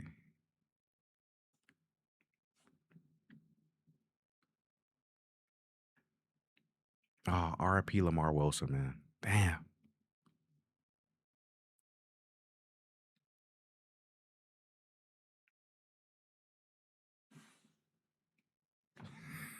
I don't know if y'all heard that. That was my dog in the background. If y'all heard that audio.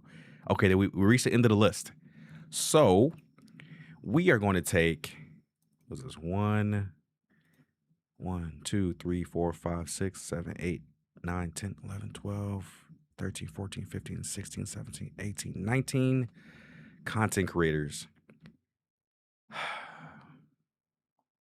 Of course, what am I? We're gonna put them in we're gonna put them in like a different group here. What am I? Lord.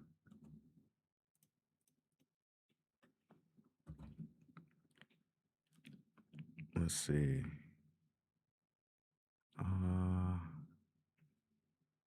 Check and travel Chris.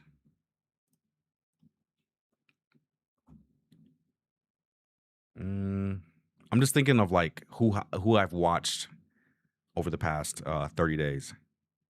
I watched Ja and International Zoe.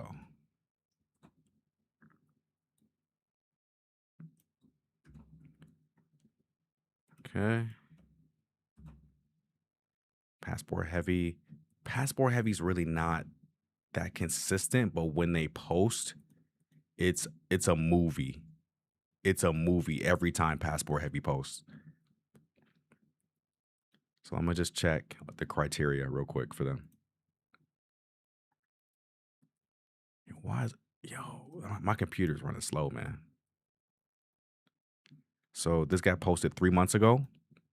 The criteria was 1 video per month. So that sadly, Passport Heavy's out of the race, man. Passport Heavy's gone. Keenan Lambert. Let me see when is the last time he posted.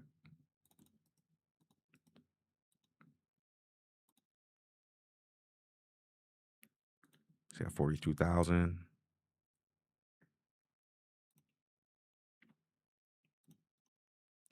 Bruh. I'm not trying to click on the video. I'm trying to just look at the actual channel. So the last video was posted 3 weeks ago. Oh no. 4 days ago. But he doesn't have a live stream. I might have to forgive the live stream. I might have to just do 1 video per month. Keenan's good. Don Banks, absolutely. And I think let me just pick 1 more from this list, the remaining list here. I gotta go with Choose to Explore. So this is my working list here. 1, 2, 3, 4, 5, 6, 7, 8. 8 content creators, man. All right, let's see. Let's break it down. 100%. What am I? Lord, 100%. So those 2 separated down. Let me get rid of these people up here. Boy, shout out to all those other content creators. Love y'all. Let's see. Now we gotta take a look at these other content creators to see if they pass the criteria. Because we got the top 2. We got 2 already. Travel with Chris. Damn, he about to hit. He's close to 1 million subscribers, man. That's crazy. Videos. He just posted a day ago, so he's good. He's solid. Check. Let's check. Check in effect.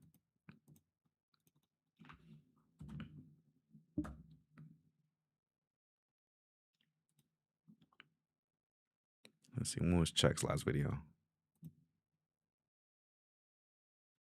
Check's last video was 6 days ago, so he's good on the criteria. His engagement, let's check his engagement. 35K has members only. 44, 18, 110 is crazy. 54. Engagement is really good. Okay. So Travelversity. Man, it's gonna be a tough top 5, man. Tough. His last post was 2 days ago. Engagement looks good. 49K, 14, 26, 50. This one should have 100. I keep going on his list. Incredible channel, man. He's good. Zoe's good. I know Don Banks is good. Choose to Explore.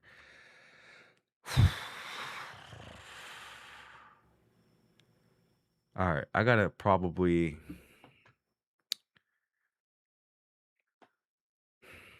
I don't know. Okay, let me get rid of International Zoe. Sadly. Damn, I used to watch Check in Effect all the time. He would have like hour-long videos, and I will watch every single one of them. Travel with Chris too, Travelversity, my boy Ja, and this is like objectively looking at their channels. I know a few of these people personally, so I'm just looking at it objectively. Don Banks, for sure, Don Banks. So I need two more people. I think Choose to Explore, Sleeper. Choose to Explore. Let me show you guys their channel. I love watching Choose to Explore. It's like a married couple that travels around the world, and the editing's great. They're very entertaining as well. So that's why this is why they're one of my favorites. So they just posted 10 hours ago. So yeah, let me look at their engagement real quick. Their engagement is pretty good. Yeah, the engagement's pretty good. I think they deserve more views than they get, for sure. And they got lives. Yeah, they got live streams too. Shorts. Okay. Yeah. See, this is where a lot of YouTubers will like leave short or empty. Short is their YouTube shorts. They'll make all the videos, do all the live streams, but skip out on doing YouTube shorts. And YouTube shorts can be one of the best ways to get your channel out and exposed in the algorithm. And people overlook that often. But damn, out of this list, man. Travelversity, Check in Effect, or Travel with Chris.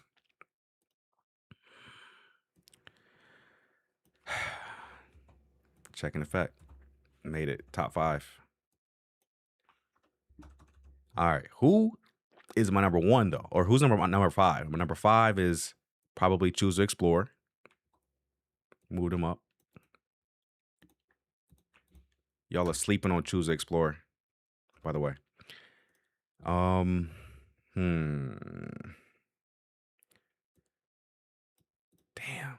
Just the reason why Don Banks is up here is because he's just been so consistent. Every single vlog he's been putting out has just been hitting.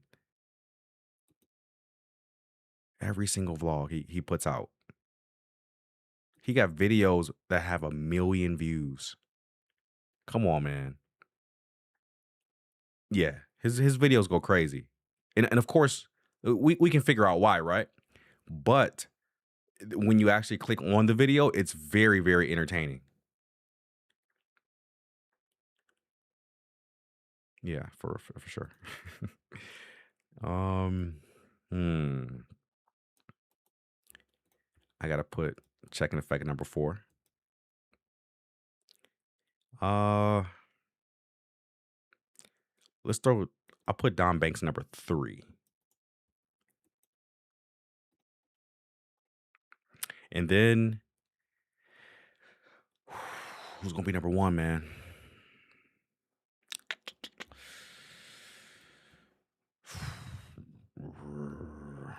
What am I? Yo, y'all might be upset at this, but what am I is number 2.